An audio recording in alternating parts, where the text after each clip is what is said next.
ꯃꯌꯥꯝꯕꯨ ꯏꯀꯣꯛꯅꯣꯅ ꯈꯣꯏꯔꯝꯖꯔꯤ ꯉꯁꯤꯁꯨ ꯃꯌꯥꯝꯒꯤ ꯅꯨꯡꯉꯥꯏꯅꯕꯒꯤꯗꯃꯛ ꯃꯅꯤꯄꯨꯔꯤ ꯍꯣꯔꯔ ꯁ꯭ꯇꯣꯔꯤ ꯑꯃꯃꯨꯛ ꯄꯨꯗꯨꯅ ꯂꯥꯛꯆꯔꯤ ꯍꯣꯔꯔ ꯁ꯭ꯇꯣꯔꯤ ꯑꯁꯤꯒꯤ ꯃꯃꯤꯡ ꯑꯔꯨꯕ ꯂꯥꯏꯔꯤꯛ ꯋꯥꯔꯤ ꯑꯁꯤ ꯍꯤꯡꯂꯤꯕ ꯑꯃꯗꯤ ꯁꯤꯈ꯭ꯔꯕ ꯀꯅꯥꯒꯨꯝꯕꯤ ꯑꯃꯠꯇꯒ ꯃꯔꯤ ꯂꯩꯅꯖꯗꯤ ꯑꯏꯕꯅ ꯋꯥꯈꯜꯅ ꯁꯥꯒꯠꯆꯔꯒ ꯇꯥꯕꯤꯔꯤꯕꯁꯤꯡꯒꯤ ꯉꯥꯏꯍꯥꯛ ꯄꯣꯊꯥꯅꯕꯒꯤꯗꯃꯛꯇ ꯁꯦꯝꯖꯕ ꯋꯥꯔꯤꯅꯤ ꯍꯧꯖꯤꯛ ꯃꯌꯥꯝꯗ ꯈꯨꯗꯣꯜ ꯇꯝꯖꯔꯤ ꯃꯅꯤꯄꯨꯔꯤ ꯍꯣꯔꯔ ꯁ꯭ꯇꯣꯔꯤ ꯑꯔꯨꯕ ꯂꯥꯏꯔꯤꯛ मियोइबा अखोइसे नुंगाइबदी यामना पामी सुंगसा चादना हिंगबा यारदी यामना नुंगाइगदबनी सुगेरा सुरोइरा चाबसिदी चादबा यादे यामना चाबा खिता चाबा हाइदुना चागलुक मपानदा लैतेंगलिबा हा मथेल सिंगदुदा लैरे अदुबु अना अये हाइबसिसु अरुबा मनी चाद्रबदी सी हाइदना चानिंगलबसु इसादी हेनबु ngamद्रबदी सरियंग थोंबा हाउती हाइनरिबनी सरियंग थोंबजिफु कयामु हाउबा जालोने सैता इसादी हेना फना ngamद्रबसु ngeहाक लेरगा सिरगनी हाइरसु सरियंग थोंबदु चाव हाइदने हेक लानसिलाबा हे सैता चादनादी तोय हाइ चानिंग नुबगी नतबा महाउदो अदु खंगनिंगबगी वानी सरियंग सिबु अतै देशतगा फंगबा जालने हेरा फंगमोइदा मणिपुरदा खक्ता फंगबगी वानी अतै देशतदी चौकट पोन्तेबा nga haire asemba khusemgi nga ngakten asemba masaki nga phangba pot natte haiba aina ahaw athum nga chaki maramda nga ngangdana laisi yumdana karibu thungamgadaba jano asomna tomaldu machinda murum murum sondana mayum lomda lai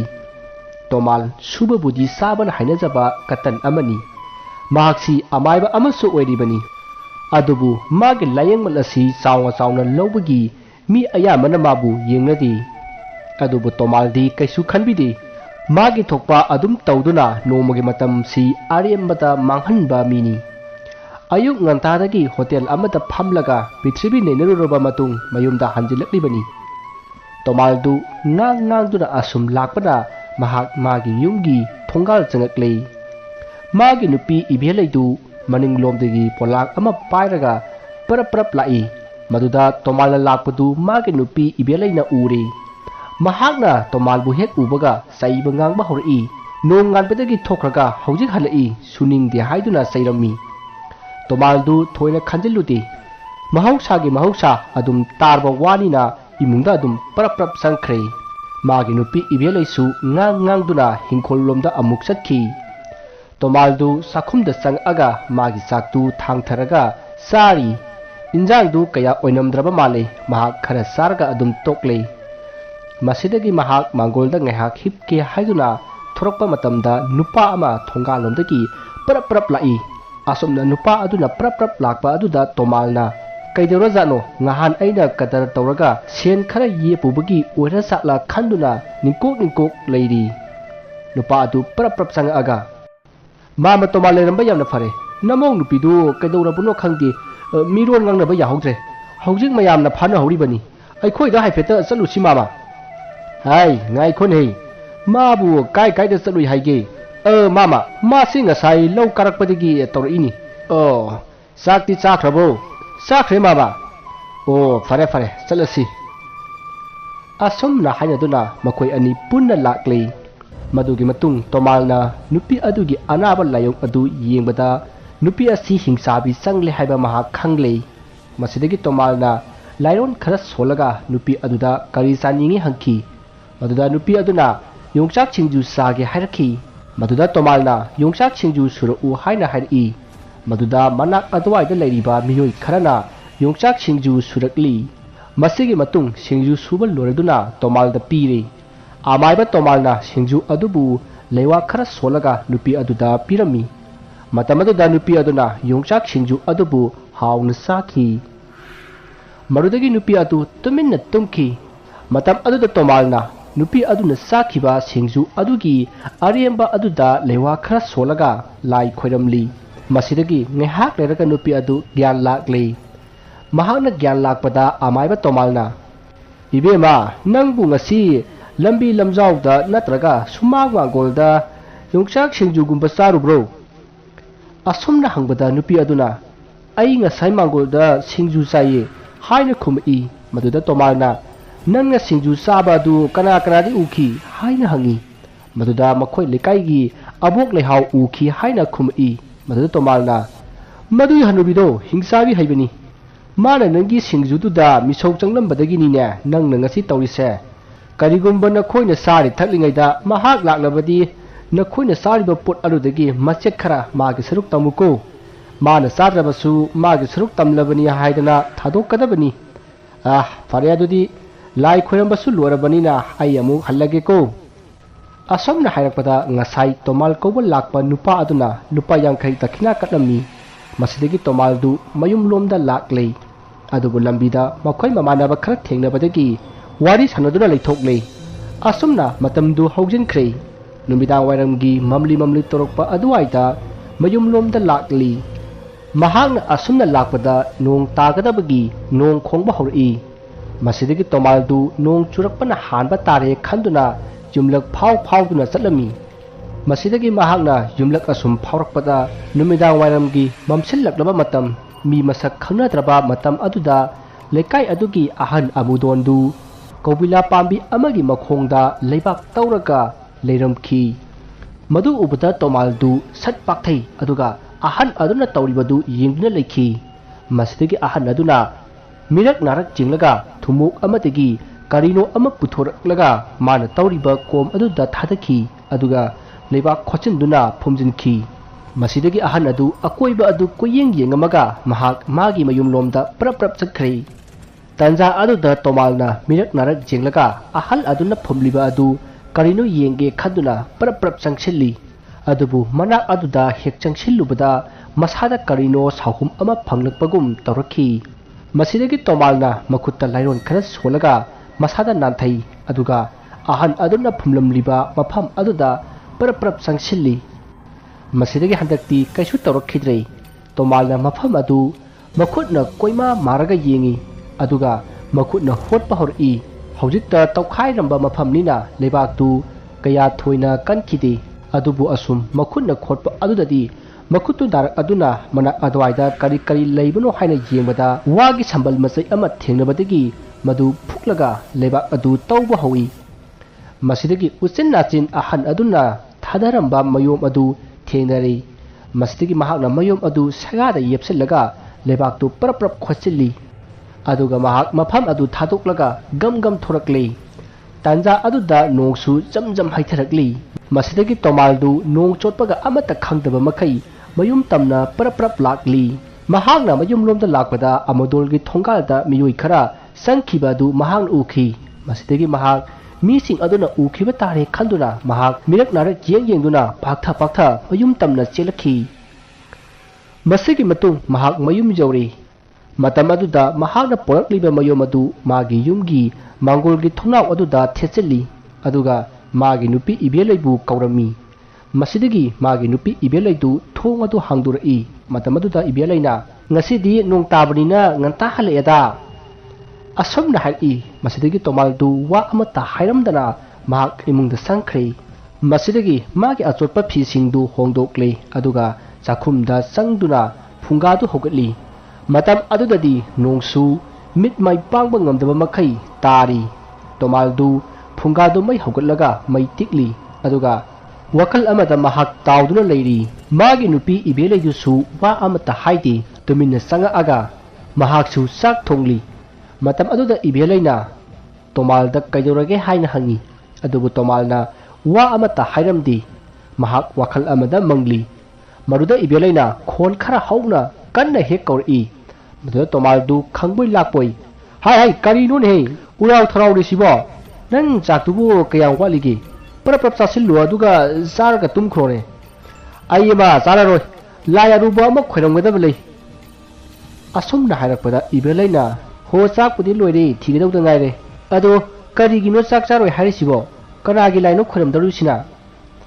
ꯑꯁꯨꯝꯅ ꯍꯪꯕꯗ ꯇꯣꯃꯥꯜꯅ ꯍꯥꯏ ꯈꯣꯏꯔꯝꯅꯤ ꯍꯥꯏꯔꯗꯤ ꯈꯣꯏꯔꯝꯃꯅꯤ, ꯄꯦꯠ ꯀꯩ ꯀꯥꯟꯗꯕꯗ ꯍꯪꯉꯤꯅꯣ? ꯑꯁꯨꯝꯅ ꯍꯥꯏꯔꯝꯂꯒ ꯐꯨꯛ ꯍꯧꯒꯠꯂꯒ ꯃꯥꯡꯒꯣꯜꯂꯣꯝꯗ ꯊꯣꯛꯈ꯭ꯔꯦ꯫ ꯃꯇꯝꯗꯨ ꯅꯣꯡ ꯇꯥꯕ ꯂꯦꯞꯇ꯭ꯔꯤ꯫ ꯇꯣꯃꯥꯜꯅ ꯑꯗꯨꯝꯅ ꯉꯥꯡꯂꯒ ꯆꯠꯈꯤꯕ ꯑꯗꯨꯗ ꯏꯕꯦꯜꯂꯩꯁꯨ ꯄꯤꯡ ꯍꯦꯛ ꯂꯥꯎꯈꯤꯗꯅ ꯃꯥꯒꯤ ꯁꯔꯨꯛ ꯆꯥꯛꯇꯨ ꯊꯤꯔꯒ ꯆꯥꯔꯤ꯫ ꯁꯣꯝꯗꯅ ꯇꯣꯃꯥꯜꯗꯨ ꯃꯥꯒꯤ ꯅꯨꯄꯤ ꯏꯕꯦꯜꯂꯩꯗꯨ tumkhiba ngaibada awaba ama oirabani mana porokliba pot adu sanara lupara karino haibadu yingningmana masadu haifam amata khangdri mana khanjaribana sana lupa du oiramlabadi magi nupi ibhelaida khangprek khangna utke haibasi mahakna khallibase masidagi mahakna thongnauta yepsillamba mayom adu pairaga yingi aduga amuk yepsillaga imungda amuk changakle aduga magi nupida sak sabata pi haina isau amuk langami ngasi tawriba mo asida ibhelaitu pungangai ngahan makhaidi sak ta haibani aduga ngasi na sak ta kaya thawoiraktaba aduda ibhelai pungangai madu ibhelaina ho tabiri bro ngasi gi mathel sidi ngali da nangbo kona ningam daba lakani ko hai yare na nunga loina to nang da prap sarga na tumkhro ai lai khurang da lai hayadana ho adu po haiba kari lai no haiba khuram dei se lai haidi lai kari no pet hangkhraponi kaidong na hangino asum na haira maga tomal du amuka sum mapanda amuk thokre mamang da amuk ta taroktriba tomal gi mato aduda ibhelai du pungangai kari lai khuram dori ba zatno khanduna mahaksu pukning da langthaknari masidagi mahaksu sak chabda loisalle kole wairam sengba loiraga mahak phamungda adum sangkhre masidagi tomaldu mapanda parap thorakle aduga mana ngasai porakpa mayom adu imungda pusillaklaga phungagi mai haugatliba mafam aduda phamtharaga mana porakliba mayom adu hangba horai mayom adugi ahanbadu cherangna section na yomsilli aduga cherang du loktoklaba matungdana phi amana koyat yasilli phi singa du tomalna mathang asum hangdorakpada box ki mawong mansinlai masidagi asum hangdorakpana haujikti phi yasenba du lokthokpa loire matamaduda mana purakliba mayom adu lairik ama oiramkhi madu ubada tomalna hari aina ngasaidagi tawriba sidi lairik sigi oire hai masigi lairik sidi aingoda lesing muklai kari kana du nasibo asa tum khanglam lama ida tawrisi kana dabada aina hek tawbasi maktabu thawreng warem ngakta oirami asomna murum solingai tunglomdagi lai khoirambadu loiradi sakse sarodana lai khoiraminena ngasaidagi phrang chungidudi adugi oireko masi hairaga ibelaidu nuklaga sak thirai maduda tomalna hai kanna ngangru nei nangbo mase tuminna huralaglibani aingonda kanabasu nattabasida mina taraga aibu huralu oina khankidoribani ne khallu raga khoidauksi saugatlida masigi lairik sidi asomna hairaga lairik aduga konana lairik adubu yomlakpa phising aduga punna supai paisilaga laktana hek langi masidagi ibelegi manakta sangaga saktu sare masigi matung ibelai amadi tomaldu phamungda sangduna hipthakre masigi matung ibelai ti adumak tumthakre adubu tomaldi tumthaba iya yadri masa adu khoirang khoisaunari mahakna khalli lairik asibu mama amudona yamna section na tawriba sibu karigino mana lairik si phumna bo honarisina as mahakti yamna luba lairik ka maluraba zanidana aingonda leriba aru lairik mayam si mangonda ga piradi masadu ipai thabaidana pakatana bu sirani ne asumna khallaga tomaldu momon sunnokli masigi matung phana thenglaba phawa mahak tumthaba yadre nongsu katna khakpa lawba tawduna haithari masidagi tomaldu tumba yadra male phamungdagi haugallaklaga sakhum lomda lai atuga ngasai mana langthokkiba lairik adu paikhatlaga ngaihak yengi masidagi mahakna phungadu amu haugatli aduga phungadu gi manakta phamlaga lairik aduda yengaga pangnoktasu nokli masigi lairik sibu mama amuduna kayada luna khalamlibanone masi khanna noktuna lairik adugi semai ahanbadu phakatli matamaduda mahak nuombadagi saplepi aduga manak aduda lairiba thangmai adugi manakta lairik adu thangjillaga karinone haiduna yamna ngakna yengi matamaduda aki ba wahi wata kaya angangba machugi mukna irammi masidagi tomalna lairik adugi semai adu mathang ama amuk phakatli matamaduda saktam kairabi nupi ama lepaga leirami aduga makhada wahai khara thari saktam asi oinabagi lairon amati hidak haiduna mayam ama irami masidagi tomalna mathang asum phakat laga asum jengakpada lai amada legadaba pangal adugi matangda ayamba iduna leiramki madu ubada tomal pungak ngai mahakna khaluriba lairik adu oiramdrei yamna luba mahak masa asi saroi ngaroi olhanba ngamba leiwa iba lairik oiramki masidagi tomalna lairik adudi yauriba mibu tumna thabak suhanba ngambagi leiwa adu khudakta parami masidagi mahakna laining thosana mahibu khurumjaraga lairon adu sonba hori matamaduda magi nupi ibeleidu magi manakta lai adubu ibeleidu mamiti pangdi masidagi tomalna thabak khara hairami madu ibeleina ngaktangi manungda tawri madu ubada tomaldu haraubuna loikhre masidagi mahakna ibeleibu magi phamungda amuk changhanduna tumhankhre masigi matung mahakna atopa ama amuk tonguna ba honari tanja aduda ibeleidu tomalge manakta prap lai aduga karino hoji aimonda toribadubo haina hangi wadu tabada tomal pungak ngai maduda tomalna kaidurage haina hangi maduda ibeleina nang aibu hawdolaga thabuk tarulao haidana ahing sida aibu thabak suhaliba natro aina lawu sungamdi ngangu sungamdi adubu nangna tawriba singdudi aina loina khangi nangna ngangba loina tai loina ui aduna mase tawganu asumna magi nupi ibeleina hairakwa aduda tomaldu swai lawi mana tawriba thabak asi miduna khangi haibasi tabada mahak wakhal nungairamdi adubu thangnaba mikupta ibeleina mamet usillaga leirambadu tomalna uki madu ubada ibeleina ngangliba asi mahak masadagi thorakpa wakhalduna ngangba natti mangonda hoji changliba lai aduna ngangbani mahakna tawriba adu mapung phana loisalhauja haibasi tomalna wakhal tarai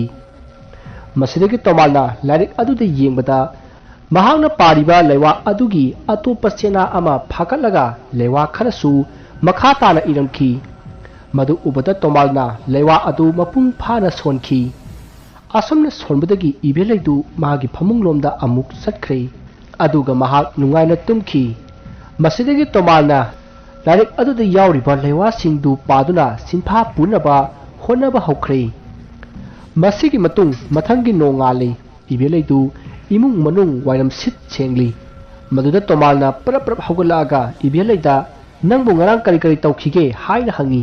maduda ibeleina kaisu tawdena haina khumaki maduda tomalna ngarang ahing kaimta tawdrabo haisibo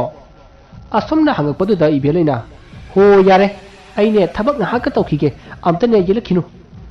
asomna hairaga ibeleidu thabak tawduna laikhre tomalsu ayu aduda iruja maithajaraga magi ngarangi lairik adu phunga manakta phamlaga kanna paduna simpha purunaba kanna honari masigi matung thamari haukhre tomalsu lairik adugi lewa singdu phajana hairabani matamaduda tomal hoigi lekai aduda akanba laina laichat kaya lakhi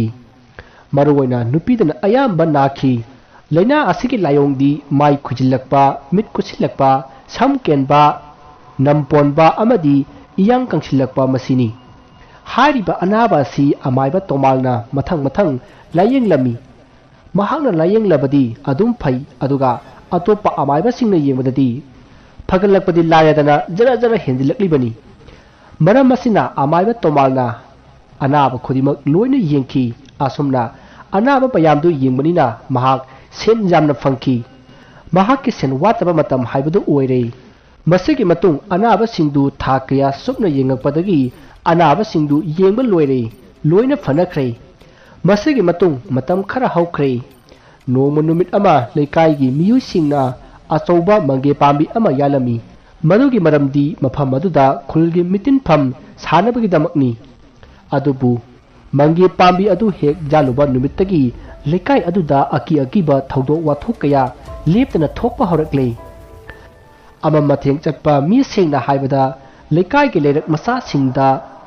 mokhwang jawdaba butsing thokle haina mahai hainarakle aduga khara amana hainabadana amam atheng chatpada mamit jawdaba masam jawdaba maru kokpa mabuk pandaba musin muba butsingna mangge sage haiduna matung inai hainasu hainarakli ꯋꯥꯐꯝ ꯑꯁꯤ ꯑꯁꯨꯝ ꯍꯥꯏꯅꯔꯝꯕꯗꯒꯤ ꯂꯥꯏꯋꯨꯡ ꯑꯗꯨꯅ ꯉꯥꯎꯅ ꯐꯩꯅ ꯅꯥꯕꯁꯨ ꯌꯥꯎꯅꯔꯛꯂꯤ ꯑꯗꯨꯕꯨ ꯑꯇꯣꯞꯄ ꯑꯃꯥꯏꯕꯅ ꯌꯦꯡꯕꯗ ꯐꯈꯤꯗꯦ ꯑꯗꯨꯕꯨ ꯇꯣꯃꯥꯜꯅ ꯌꯦꯡꯕ ꯃꯇꯝꯗꯗꯤ ꯍꯦꯛꯇ ꯐꯈꯤ ꯅꯣꯡꯃ ꯅꯨꯃꯤꯠ ꯑꯃ ꯖꯥꯃꯤꯅꯤꯅ ꯆꯥꯛꯈꯨꯝꯗ ꯆꯥꯛ ꯊꯣꯡꯂꯒ ꯂꯩꯔꯤꯉꯩ ꯃꯈꯣꯏꯒꯤ ꯃꯅꯤꯡ ꯑꯗꯨꯗ ꯀꯅꯥꯒꯨꯝꯕ ꯑꯃ ꯆꯦꯟꯈꯤꯕꯒꯤ ꯁꯥꯍꯨꯝ ꯐꯪꯈꯤ ꯃꯗꯨꯗ ꯖꯥꯃꯤꯅꯤꯗꯨ ꯃꯁꯥꯗ ꯆꯤꯡꯅꯕ ꯑꯀꯤꯕ ꯑꯃ ꯐꯥꯎꯈꯤ ꯍꯧꯖꯤꯛꯁꯨ ꯂꯩꯀꯥꯏ ꯑꯁꯤꯗ ꯀꯅꯥ ꯀꯥꯅꯤ ꯉꯥꯡꯅꯕꯅꯤꯅ ꯃꯁꯤ ꯈꯟꯖꯤꯜꯂꯨꯕꯗ ꯖꯥꯃꯤꯅꯤꯗꯨ ꯆꯥꯛ ꯊꯣꯡꯐꯝ ꯈꯪꯗ꯭ꯔꯦ ꯑꯗꯨꯕꯨ ꯁꯥꯍꯨꯝ ꯑꯗꯨ ꯑꯃꯨꯛꯇꯪ ꯇꯧꯕꯅꯤꯅ ꯃꯍꯥꯛ ꯀꯩꯁꯨ ꯈꯜꯂꯛꯇ꯭ꯔꯦ ꯍꯨꯏ ꯍꯧꯗꯣꯡꯒꯨꯝꯕꯅ ꯑꯣꯏꯔꯝꯒꯅꯤ ꯈꯟꯗꯨꯅ ꯂꯩꯊꯣꯛꯏ ꯇꯥꯟꯖꯥ ꯑꯗꯨꯗ ꯃꯥꯒꯤ ꯃꯅꯤꯡꯊꯣꯡ ꯑꯗꯨꯗ ꯍꯨꯏ ꯑꯃꯅ ꯌꯥꯝꯅ ꯄꯤꯛꯅ ꯈꯣꯡꯕꯒꯤ ꯁꯣꯔ ꯊꯕꯦꯠ ꯍꯣꯟꯕꯒꯤ ꯈꯣꯟꯖꯦꯜ ꯇꯥꯔꯛꯏ ꯑꯗꯨꯒ ꯉꯪꯁꯨ ꯉꯪꯂꯤ ꯃꯗꯨ ꯇꯥꯕꯗ ꯖꯥꯃꯤꯅꯤꯅ ꯀꯅꯥ ꯂꯩꯔꯕ ꯖꯥꯠꯅꯣꯅꯦ ꯑꯩꯈꯣꯏꯒꯤ ꯍꯨꯏꯅ ꯈꯣꯡꯂꯤꯕꯁꯤꯕꯣ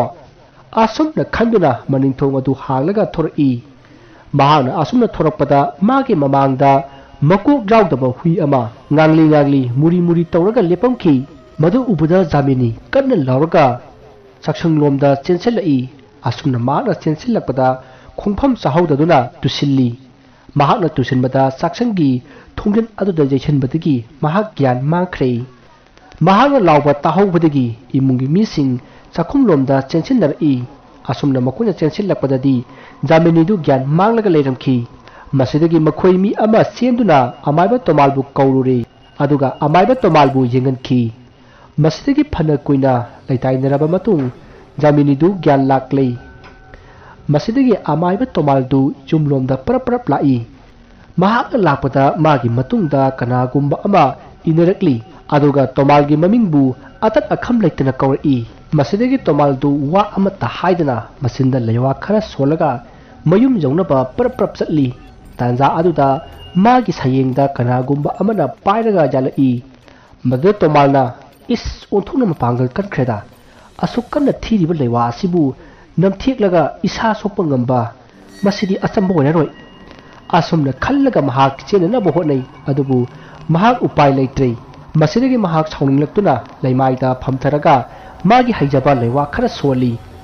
ꯇꯥꯟꯖꯥ ꯑꯗꯨꯗ ꯁꯨꯛꯅ ꯃꯨꯅ ꯑꯃꯨꯕ ꯋꯥꯡꯖꯤꯡ ꯋꯥꯡꯕ ꯂꯥꯏ ꯈꯔ ꯊꯣꯔꯛꯂꯤ ꯑꯗꯨꯒ ꯇꯣꯃꯥꯜꯗ ꯀꯔꯤ ꯇꯧ ꯍꯥꯏꯕꯅꯣ ꯍꯥꯏꯅ ꯍꯪꯉꯛꯈꯤ ꯃꯁꯤꯗꯒꯤ ꯇꯣꯃꯥꯜꯅ ꯃꯥꯒꯤ ꯃꯁꯥꯗ ꯑꯌꯦꯠꯄ ꯄꯤꯔꯤꯕ ꯂꯥꯏꯁꯤꯡ ꯑꯁꯤ ꯁꯥꯊꯦꯡꯅꯧ ꯍꯥꯏꯅ ꯌꯥꯊꯪ ꯇꯧꯈ꯭ꯔꯦ ꯃꯁꯤꯗꯒꯤ ꯇꯣꯃꯥꯜꯅ ꯊꯥꯗꯣꯔꯛꯂꯤꯕ ꯂꯥꯏꯁꯤꯡ ꯑꯗꯨꯒ ꯇꯣꯃꯥꯜꯒꯤ ꯑꯀꯣꯏꯕꯗ ꯂꯩꯔꯝꯂꯤꯕ ꯂꯥꯏꯁꯤꯡ ꯑꯗꯨꯒ ꯑꯉꯛꯄ ꯃꯑꯣꯡꯗ ꯐꯨꯅꯔꯛꯂꯤ ꯃꯄꯥꯡꯒꯜ ꯀꯟꯕ ꯁꯥꯊꯤꯕ ꯂꯥꯏ ꯉꯥꯛꯇ ꯑꯣꯏꯕꯅꯤꯅ ꯑꯃꯅ ꯑꯃꯕꯨ ꯂꯥꯛꯁꯤꯟꯕ ꯉꯝꯅꯈꯤꯗꯦ ꯃꯇꯥꯡ ꯑꯗꯨꯗ ꯇꯣꯃꯥꯜꯗꯤ ꯃꯌꯨꯝ ꯌꯧꯅꯕ ꯆꯠꯍꯧꯔꯦ ꯑꯗꯨꯒ ꯃꯌꯨꯝ ꯌꯧꯔꯒ ꯃꯍꯥꯛꯅ ꯂꯩꯋꯥ ꯀꯌꯥ ꯂꯦꯞꯇꯅ ꯁꯣꯜꯂꯤ ꯑꯁꯨꯝꯅ ꯃꯍꯥꯛꯅ ꯂꯩꯋꯥ ꯀꯌꯥ ꯂꯦꯞꯇꯅ ꯁꯣꯜꯂꯛꯄꯗ ꯑꯁꯣꯝꯗ ꯂꯩꯔꯤꯕ ꯃꯥꯒꯤ ꯂꯥꯏꯁꯤꯡ ꯑꯗꯨ ꯃꯄꯥꯡꯒꯜ ꯀꯟꯕ ꯑꯁꯨꯝ ꯍꯦꯟꯒꯠꯂꯛꯇꯨꯅ ꯑꯇꯣꯞꯄ ꯂꯥꯏꯁꯤꯡ ꯑꯗꯨꯕꯨ ꯂꯥꯛꯁꯤꯟꯕ ꯍꯧꯔꯛꯂꯦ ꯑꯗꯨꯒ ꯑꯃꯔꯣꯝꯗ ꯇꯣꯃꯥꯜꯅ ꯊꯥꯖꯤꯜꯂꯤꯕ ꯂꯥꯏꯁꯤꯡ ꯑꯗꯨꯒ ꯃꯨꯛꯅꯔꯤꯕ ꯂꯥꯏꯁꯤꯡ ꯑꯗꯨꯕꯨ ꯄꯥꯟꯅꯔꯤꯕ ꯑꯃꯥꯏꯕ ꯑꯗꯨ ꯑꯇꯩ ꯀꯅꯥꯁꯨ ꯑꯣꯏꯔꯝꯗ꯭ꯔꯦ ꯑꯃꯥꯏꯕ ꯑꯃꯨꯗꯣꯟ ꯑꯣꯏꯔꯝꯈꯤ ꯃꯍꯥꯛꯀꯤ ꯑꯔꯨꯕ ꯂꯥꯏꯔꯤꯛ ꯑꯗꯨ ꯇꯣꯃꯥꯜꯅ ꯍꯨꯈ꯭ꯔꯦ ꯍꯥꯏꯕꯁꯤ ꯃꯍꯥꯛꯅ ꯈꯪꯂꯛꯈꯤ ꯃꯁꯤꯒꯤ ꯃꯔꯝꯗꯤ ꯂꯩꯀꯥꯏ ꯑꯁꯤꯗ ꯊꯣꯛꯂꯤꯕ ꯂꯩꯅꯥ ꯂꯥꯏꯆꯠ ꯑꯃꯗꯤ ꯂꯥꯏ ꯇꯝꯅꯕ ꯈꯨꯗꯤꯡꯃꯛ ꯂꯥꯏꯔꯤꯛ ꯑꯗꯨꯗ ꯏꯈꯤꯕꯅꯤ ꯍꯥꯏꯔꯤꯕ ꯂꯩꯅꯥ ꯂꯥꯏꯆꯠ ꯂꯥꯏ ꯇꯝꯅꯕ ꯑꯁꯤ ꯑꯇꯣꯞꯄ ꯑꯃꯥꯏꯕ ꯑꯃꯠꯇꯅ ꯇꯥꯏꯅꯕ ꯉꯝꯗꯦ ꯊꯧꯗꯣꯛ ꯑꯁꯤꯕꯨ ꯊꯣꯛꯍꯜꯂꯤꯕ ꯑꯃꯥꯏꯕ ꯑꯗꯨ ꯈꯛꯇꯅ ꯉꯝꯒꯗꯕꯅꯤ ꯃꯔꯝ ꯑꯗꯨꯅ ꯂꯥꯏꯁꯤꯡ ꯑꯗꯨ ꯇꯣꯃꯥꯜ ꯈꯛꯇꯅ ꯇꯥꯏꯅꯕ ꯉꯝꯂꯤꯕꯅꯤ ꯍꯥꯏꯔꯤꯕ ꯋꯥꯐꯝ ꯑꯁꯤ ꯍꯥꯟꯅꯗꯒꯤ ꯂꯥꯏꯔꯤꯛ ꯑꯁꯤꯒꯤ ꯃꯄꯨ ꯑꯣꯏꯔꯝꯂꯤꯕ ꯑꯃꯨꯗꯣꯟꯅ ꯈꯪꯉꯤ ꯃꯁꯤꯒꯤ ꯃꯔꯝꯒꯤꯗꯃꯛ ꯑꯃꯨꯗꯣꯟꯒ ꯇꯣꯃꯥꯜꯒ ꯌꯥꯝꯅ ꯀꯟꯅ ꯍꯦꯛ ꯈꯟꯅꯩ ꯑꯃꯨꯗꯣꯟꯅ ꯍꯥꯏꯔꯤꯕꯅ ꯂꯥꯏꯔꯤꯛ ꯑꯗꯨ ꯄꯤꯔꯛꯎ ꯍꯥꯏꯔꯤ ꯃꯗꯨꯗ ꯇꯣꯃꯥꯜꯅ ꯂꯧꯗꯦ ꯈꯪꯗꯦ ꯍꯥꯏꯔꯤ ꯃꯁꯤꯗꯒꯤ ꯃꯈꯣꯏ ꯑꯅꯤ ꯑꯉꯝ ꯇꯥꯟꯅꯗꯨꯅ ꯈꯠꯅꯕ ꯑꯣꯏꯔꯝꯈꯤ ꯑꯗꯨꯕꯨ ꯑꯃꯨꯗꯣꯟꯅ ꯂꯥꯏꯔꯤꯛ ꯑꯗꯨ ꯇꯣꯃꯥꯜꯒꯤ ꯃꯅꯥꯛꯇ ꯂꯩꯔꯤ ꯍꯥꯏꯕꯁꯤ ꯃꯍꯥꯛꯅ ꯈꯪꯕꯅꯤꯅ ꯃꯍꯥꯛꯁꯨ ꯂꯥꯏꯔꯤꯛ ꯑꯗꯨꯕꯨ ꯂꯧꯍꯧꯅꯕ ꯍꯣꯠꯅꯔꯤ ꯑꯁꯨꯝꯅ ꯃꯈꯣꯏ ꯑꯅꯤꯒꯤ ꯂꯥꯏꯁꯤꯡ ꯑꯗꯨꯅ ꯈꯟꯅꯕ ꯑꯗꯨꯗ ꯂꯩꯀꯥꯏ ꯑꯗꯨꯒꯤ ꯎ ꯋꯥ ꯄꯨꯝꯅꯃꯛ ꯄ꯭ꯔꯣꯛ ꯅꯩꯈꯥꯏꯔꯛꯏ ꯇꯧꯔꯤꯕ ꯃꯑꯣꯡ ꯑꯁꯤꯗ ꯂꯩꯀꯥꯏ ꯃꯤꯌꯥꯝ ꯄꯨꯝꯅꯃꯛ ꯃꯤꯄꯥꯏꯅꯔꯦ ꯃꯁꯤꯗꯒꯤ ꯇꯣꯃꯥꯜ ꯑꯃꯗꯤ ꯑꯃꯨꯗꯣꯟꯅ ꯂꯩꯀꯥꯏ ꯈꯪꯅꯔꯛꯄ ꯇꯥꯔꯦ ꯈꯟꯗꯨꯅ ꯃꯈꯣꯏ ꯑꯅꯤꯒꯤ ꯂꯥꯏꯁꯤꯡ ꯑꯗꯨ ꯀꯧꯁꯤꯟꯅꯗꯨꯅ ꯀꯩꯁꯨ ꯇꯧꯗꯕ ꯑꯃꯒꯨꯝ ꯂꯩꯅꯈꯤ ꯑꯗꯨꯕꯨ ꯇꯣꯃꯥꯜꯗꯤ ꯃꯥꯒꯤ ꯃꯅꯥꯛꯇ ꯂꯥꯏꯔꯤꯛ ꯑꯗꯨ ꯂꯩꯔꯤꯕ ꯃꯔꯝꯅ ꯃꯥꯒꯤ ꯂꯥꯏꯁꯤꯡ ꯑꯗꯨꯗꯤ ꯃꯄꯥꯡꯒꯜ ꯌꯥꯝꯅ ꯀꯜꯂꯤ ꯑꯗꯨꯅ ꯑꯃꯨꯗꯣꯟꯒꯤ ꯂꯥꯏꯁꯤꯡ ꯑꯗꯨꯕꯨ ꯄꯥꯏꯗꯨꯅ ꯂꯪꯕꯗ ꯑꯃꯨꯗꯣꯟꯒꯤ ꯂꯥꯏꯁꯤꯡ ꯑꯗꯨꯗꯤ ꯐꯅ ꯌꯥꯝꯅ ꯁꯣꯛꯂꯦ ꯋꯥꯕꯅꯁꯨ ꯇꯞ ꯇꯥꯔꯦ ꯃꯁꯤꯗꯒꯤ ꯑꯃꯗꯣꯟꯗꯨ ꯃꯩ ꯍꯧꯅ ꯁꯥꯎꯈ꯭ꯔꯦ ꯅꯣꯡ ꯍꯦꯛ ꯉꯥꯟꯕꯒ ꯋꯥꯐꯝ ꯄꯨꯝꯅꯃꯛ ꯂꯩꯀꯥꯏꯗ ꯇꯝꯗꯨꯅ ꯃꯍꯥꯛꯄꯨ ꯋꯥꯔꯛꯍꯟꯒꯦ ꯈꯟꯗꯨꯅ ꯁꯤꯡꯗꯨꯅ ꯂꯩꯈ꯭ꯔꯦ ꯁꯣꯝꯗꯅ ꯇꯣꯃꯥꯜꯁꯨ ꯑꯃꯗꯣꯟꯗꯨ ꯃꯥꯒꯤ ꯂꯥꯏꯁꯤꯡ ꯑꯗꯨ ꯁꯣꯛꯂꯕꯅꯤꯅ ꯀꯔꯤꯒꯨꯝꯕ ꯈꯔꯗꯤ ꯁꯣꯏꯗꯅ ꯇꯧꯔꯛꯂꯅꯤ ꯍꯥꯏꯕꯁꯤ ꯃꯍꯥꯛꯅ ꯈꯪꯉꯤ ꯃꯔꯝ ꯑꯗꯨꯅ ꯂꯥꯏꯔꯤꯛ ꯑꯁꯤ ꯃꯐꯝ ꯆꯥꯕ ꯑꯃꯗ ꯐꯨꯝꯖꯤꯜꯂꯒ ꯃꯥꯅ ꯗꯔꯀꯥꯔ ꯑꯣꯏꯔꯛꯄ ꯃꯇꯝꯗ ꯂꯧꯊꯣꯛꯂꯒ ꯁꯤꯖꯤꯟꯅꯔꯒꯦ ꯍꯥꯏꯅ ꯈꯜꯂꯛꯂꯦ ꯑꯁꯨꯝꯅ ꯈꯜꯂꯒ ꯃꯍꯥꯛꯅ ꯂꯥꯏꯔꯤꯛ ꯑꯗꯨ ꯐꯤ ꯑꯃꯅ ꯍꯥꯟꯅ ꯌꯣꯝꯁꯤꯜꯂꯤ ꯑꯗꯨꯒ ꯆꯦꯔꯪ ꯑꯃꯅ ꯑꯃꯨꯛ ꯌꯣꯝꯁꯤꯜꯂꯤ ꯑꯗꯨꯒ ꯅꯣꯡ ꯍꯦꯛ ꯉꯥꯟꯕꯒ ꯐꯨꯝꯈ꯭ꯔꯒꯦ ꯈꯟꯗꯨꯅ ꯊꯧꯔꯥꯡ ꯇꯧꯗꯨꯅ ꯂꯩꯔꯤ ꯃꯁꯤꯒꯤ ꯃꯇꯨꯡ ꯃꯇꯝꯗꯨ ꯍꯧꯈ꯭ꯔꯦ ꯃꯊꯪꯒꯤ ꯅꯣꯡ ꯉꯥꯜꯂꯤ ꯑꯃꯥꯏꯕ ꯑꯃꯗꯣꯟꯗꯨ ꯂꯩꯀꯥꯏ ꯇꯥꯛꯀꯦ ꯈꯟꯗꯨꯅ ꯑꯌꯨꯛꯀꯤ ꯃꯃꯥꯏ ꯃꯃꯤꯠ ꯄꯔꯞ ꯇꯥꯊꯣꯛꯂꯒ ꯂꯩꯀꯥꯏꯒꯤ ꯑꯍꯟ ꯈꯔ ꯎꯅꯅꯕ ꯁꯦꯝ ꯁꯥꯔꯛꯏ ꯇꯥꯟꯖꯥ ꯑꯗꯨꯗ ꯃꯈꯣꯏ ꯂꯩꯀꯥꯏꯒꯤ ꯌꯥꯝꯅ ꯀꯨꯏꯅ ꯅꯥꯗꯨꯅ ꯂꯩꯔꯕ ꯑꯍꯟ ꯑꯃ ꯂꯩꯇ꯭ꯔꯦ ꯍꯥꯏꯗꯨꯅ ꯃꯌꯥꯝ ꯃꯔꯥꯡ ꯇꯧꯔꯛꯏ ꯃꯁꯤꯗꯒꯤ ꯑꯃꯗꯣꯟꯗꯨ ꯃꯥꯒꯤ ꯋꯥꯐꯝꯗꯨ ꯍꯧꯖꯤꯛ ꯍꯧꯗꯣꯛꯄꯗ ꯃꯇꯥꯡ ꯆꯥꯗ꯭ꯔꯦ ꯈꯟꯗꯨꯅ ꯃꯍꯥꯛ ꯇꯨꯃꯤꯟꯅ ꯂꯩꯁꯤꯜꯂꯤ ꯑꯗꯨꯒ ꯂꯩꯈꯤꯗ꯭ꯔꯕ ꯑꯍꯟ ꯑꯗꯨꯒꯤ ꯃꯊꯧ ꯃꯉꯝ ꯄꯥꯡꯊꯣꯛꯂꯤ ꯃꯁꯤꯒꯤ ꯃꯇꯨꯡ ꯑꯍꯟ ꯑꯗꯨꯒꯤ ꯊꯧꯔꯝ ꯂꯣꯏꯔꯛꯄꯗ ꯅꯨꯃꯤꯠ ꯌꯨꯡꯂꯤ ꯃꯁꯤꯗꯒꯤ ꯃꯤ ꯄꯨꯝꯅꯃꯛ ꯃꯥꯒꯤ ꯌꯨꯝꯗ ꯍꯟꯅꯈ꯭ꯔꯦ ꯑꯃꯗꯣꯟꯗꯨ ꯍꯥꯏꯅꯤꯡꯅ ꯃꯌꯥꯝꯗ ꯋꯥ ꯑꯃꯠꯇ ꯍꯥꯏꯕ ꯉꯝꯍꯧꯗꯦ ꯃꯁꯤꯒꯤ ꯃꯔꯝꯗꯤ ꯑꯍꯟ ꯑꯗꯨꯒꯤ ꯃꯊꯧ ꯃꯉꯝ ꯄꯥꯡꯊꯣꯛꯄ ꯑꯗꯨꯗ ꯇꯣꯃꯥꯜꯁꯨ ꯌꯥꯎꯔꯤ ꯃꯔꯝ ꯑꯁꯤꯅ ꯑꯃꯗꯣꯟꯗꯨ ꯋꯥ ꯑꯃꯠꯇ ꯍꯥꯏꯗ꯭ꯔꯤꯕꯅꯤ ꯃꯈꯣꯏ ꯑꯅꯤ ꯃꯨꯟꯅꯗꯤ ꯌꯦꯡꯅꯩ ꯃꯁꯤꯒꯤ ꯃꯇꯨꯡ ꯃꯈꯣꯏ ꯂꯣꯏꯅꯃꯛ ꯃꯌꯨꯝꯗ ꯍꯟꯅꯈ꯭ꯔꯦ ꯁꯣꯝꯗ ꯇꯣꯃꯥꯜꯅ ꯂꯥꯏꯔꯤꯛ ꯑꯗꯨ ꯐꯨꯝꯕ ꯌꯥꯕ ꯃꯐꯝ ꯑꯁꯨꯝ ꯌꯦꯡꯉꯛꯄꯗ ꯃꯈꯣꯏ ꯌꯨꯝꯒꯤ ꯍꯤꯡꯈꯣꯜ ꯃꯇꯣꯜꯗ ꯍꯧꯔꯤꯕ ꯀꯧꯕꯤꯂꯥ ꯄꯥꯝꯕꯤ ꯑꯗꯨꯒꯤ ꯃꯈꯣꯡꯗ ꯐꯨꯝꯂꯒꯦ ꯈꯟꯗꯨꯅ ꯃꯍꯥꯛ ꯄꯔꯞ ꯂꯥꯛꯏ ꯑꯗꯨꯕꯨ ꯃꯤ ꯑꯃꯨꯛ ꯂꯥꯛ ꯇꯧꯗꯨꯅ ꯇꯥꯟꯖꯥ ꯑꯃꯠꯇ ꯐꯪꯗ꯭ꯔꯦ ꯃꯁꯤꯗꯒꯤ ꯃꯍꯥꯛꯅ ꯅꯨꯡꯗꯥꯡ ꯋꯥꯏꯔꯝ ꯀꯅꯥ ꯑꯃꯠꯇ ꯎꯗ꯭ꯔꯤꯉꯩ ꯇꯨꯃꯤꯟꯅ ꯐꯨꯝꯂꯒꯦ ꯈꯟꯗꯨꯅ ꯂꯩꯈ꯭ꯔꯦ ꯂꯥꯏꯔꯤꯛ ꯑꯗꯨ ꯉꯁꯥꯏꯅ ꯐꯨꯝꯕ ꯌꯥꯔꯕꯅꯤ ꯑꯗꯨꯕꯨ ꯂꯩꯀꯥꯏ ꯑꯗꯨꯒꯤ ꯑꯍꯜ ꯑꯃ ꯂꯩꯇꯕꯗꯨꯅ ꯃꯔꯝ ꯑꯣꯏꯔꯒ ꯑꯍꯜ ꯑꯗꯨꯒꯤ ꯃꯊꯧ ꯃꯉꯝ ꯌꯥꯎꯕ ꯆꯠꯂꯤꯉꯩ ꯃꯍꯥꯛꯅ ꯂꯥꯏꯔꯤꯛ ꯑꯗꯨ ꯐꯨꯝꯍꯧꯗꯕꯅꯤ ꯃꯁꯤꯒꯤ ꯃꯇꯨꯡ ꯁꯣꯝꯗꯅ ꯑꯃꯥꯏꯕ ꯑꯃꯗꯣꯟꯗꯨ ꯈꯜꯂꯨꯔꯒ ꯑꯁꯨꯝ ꯁꯥꯎꯅꯤꯡꯂꯛꯄꯗꯒꯤ ꯃꯍꯥꯛ ꯂꯩꯀꯥꯏꯒꯤ ꯑꯍꯟꯈꯔ ꯎꯅꯕ ꯂꯥꯛꯂꯦ ꯃꯁꯤꯒꯤ ꯃꯇꯨꯡ ꯃꯍꯥꯛꯅ ꯂꯩꯀꯥꯏꯒꯤ ꯃꯤ ꯃꯊꯪ ꯊꯦꯡꯅꯗꯨꯅ ꯋꯥꯐꯝ ꯀꯌꯥ ꯍꯥꯏꯖꯤꯜꯂꯝꯃꯤ ꯃꯁꯤꯗꯒꯤ ꯂꯩꯀꯥꯏ ꯑꯍꯟꯈꯔ ꯄꯨꯟꯗꯨꯅ ꯋꯥꯐꯝ ꯑꯗꯨ ꯑꯁꯦꯡꯕꯔ ꯀꯔꯤꯅꯣ ꯍꯥꯏꯅ ꯑꯃꯗꯣꯟꯗ ꯍꯪꯉꯤ ꯑꯗꯨꯗ ꯑꯃꯗꯣꯟꯅ ꯃꯌꯥꯝꯗ ꯇꯣꯃꯥꯜꯅ ꯂꯥꯏꯒꯤ ꯑꯣꯏꯕ ꯑꯔꯨꯕ ꯂꯥꯏꯔꯤꯛ ꯑꯃ पायरी मधुगी लाइरिक अदुननी महांगा लैकाय असिदा अना लाइचत कया तहलिबा बुट प्रेत थोखलिबा से मरम असिननी महांगना येंबदना फरगा अखोय अतोपा अमायबसिने येंबदना फत्रिबा से मसे महांगा लैकाय असिदा नमथाक तवगा सेन तानबनी नसी सिरिबा अहद असिसु महांगा लैवा कापसिनदुना सिहलिबनी अदुना महापु मतिक चाबा चैराक पीगदबनी असुमना अमायबा अमुदोना हायरकपदा मयामसु पीगदबनी हायना यामना सावरमी मसिदगी लेकाय मियोय खरा हौरक्तुना तोमालगी युमलोमदा लाक्ली सोनना तोमालदु नुमिदांग वायरम ओरक्लबनीना मागी लाइरिक अदु फुमलुरगे खंदुना मागी हिंखोलदा हौरिबा कौबिला अदुगी मनाक्ता प्रप्रप लाक्ले मतमसी नोंग तारमदायगी नोंगसु कत्ता खोंगली नुमिदांग वायरमगा ओइबने नोंगा मंगबने पुमम ममले मसिदगी तोमालना कौबिला अदुगी मखोंदा कोम अमा तौरगा माना पुरक्लिबा लाइरिक अदु थादरगा फुमजिनखी मसिदगी महाग युमलोमदा परप्रप लाक्ले तंजा अदुदा लेकायगी मी खरा अमुदोना लुसिंगदुना लाई अदुगा तोमालना यामना सैरमी मसिदगी अमुदोना लाइरिक अदु पुथुरउ हायना तोमालदा हाइखी अदुबु तोमालनादी आइगी खंगदी हायना सेलमी मसिदगी अमुदोना मागी इमुंगदा संगगा थीगदबनी हायदुना कोइथी थीखी महान असुमन थीरकपदा लाइरिक खरदी फंखी अदुबु लाइरिकसिंग अदुदी इसम चंबा लैवा इबा लाइरिक ओइरमखी मसिदगी अमुदोना कोइना असुम जेंगपदा तोमाल होइगी योपाक अदु लैबाक तैरगा लैबा उखी मदु उबदा अमुदोना मयामदा लाइरिक अदु महांगना फुमजिनख्रे हायना लाउरई वफम अदु ताबदा तोमाल खंगप्रे खंखी मसिदगी अमुदोना लाइरिक अदु कदाइदा फुममी हायना तोमालदा हंखी मदुदा तोमालना खंगदी हायना खुमकी मसिदगी अमुदोन अमदी मागा लाकमिनबा लेकायगी मियुइसिंगना अमुदोनगी युमगी अकोइबदा कोइथी थीखी मसिदगी मागी हिंखोलदा थोक्तुना अमुक थीखी मतमसी नोंगसु कन्ना तारी मम्मनसु लोइरबनी मयामना सातिन कुप्तुना तोसलाइट काप्तुना कोइथी थीरकपदा Tomalgi hinkhulda hauriba kaupila pambi adugi makhong aduda leibak tawbagi mafam thengnari masidagi mayamna sida leire hayuna mayam sangduna tawkhairami somna Tomaldi leiba yadre aduga amudondi momon nokli adubu laibak thibadi larik adu leiram khidi mayamna phanaluna tawrabasu larik adu thengnadre matam aduda Tomalna kaisu kandabada amudona aigi mangana basinbasida mayana matung ilibasibu ikaidro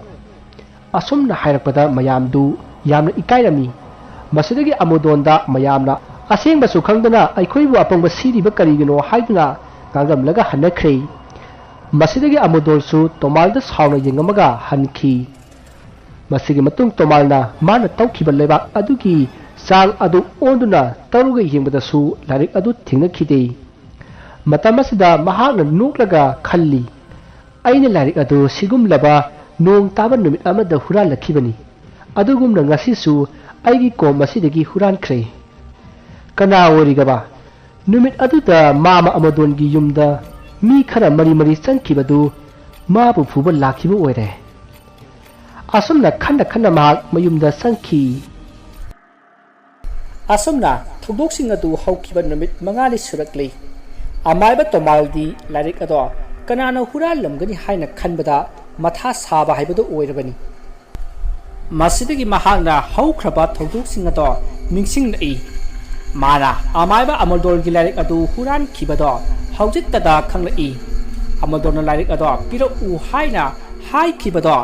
maduda mahakna pi khidabado haujittada larik adu laitrabani na amudolna laina mabu mathiba piba ngamlagani haina khalai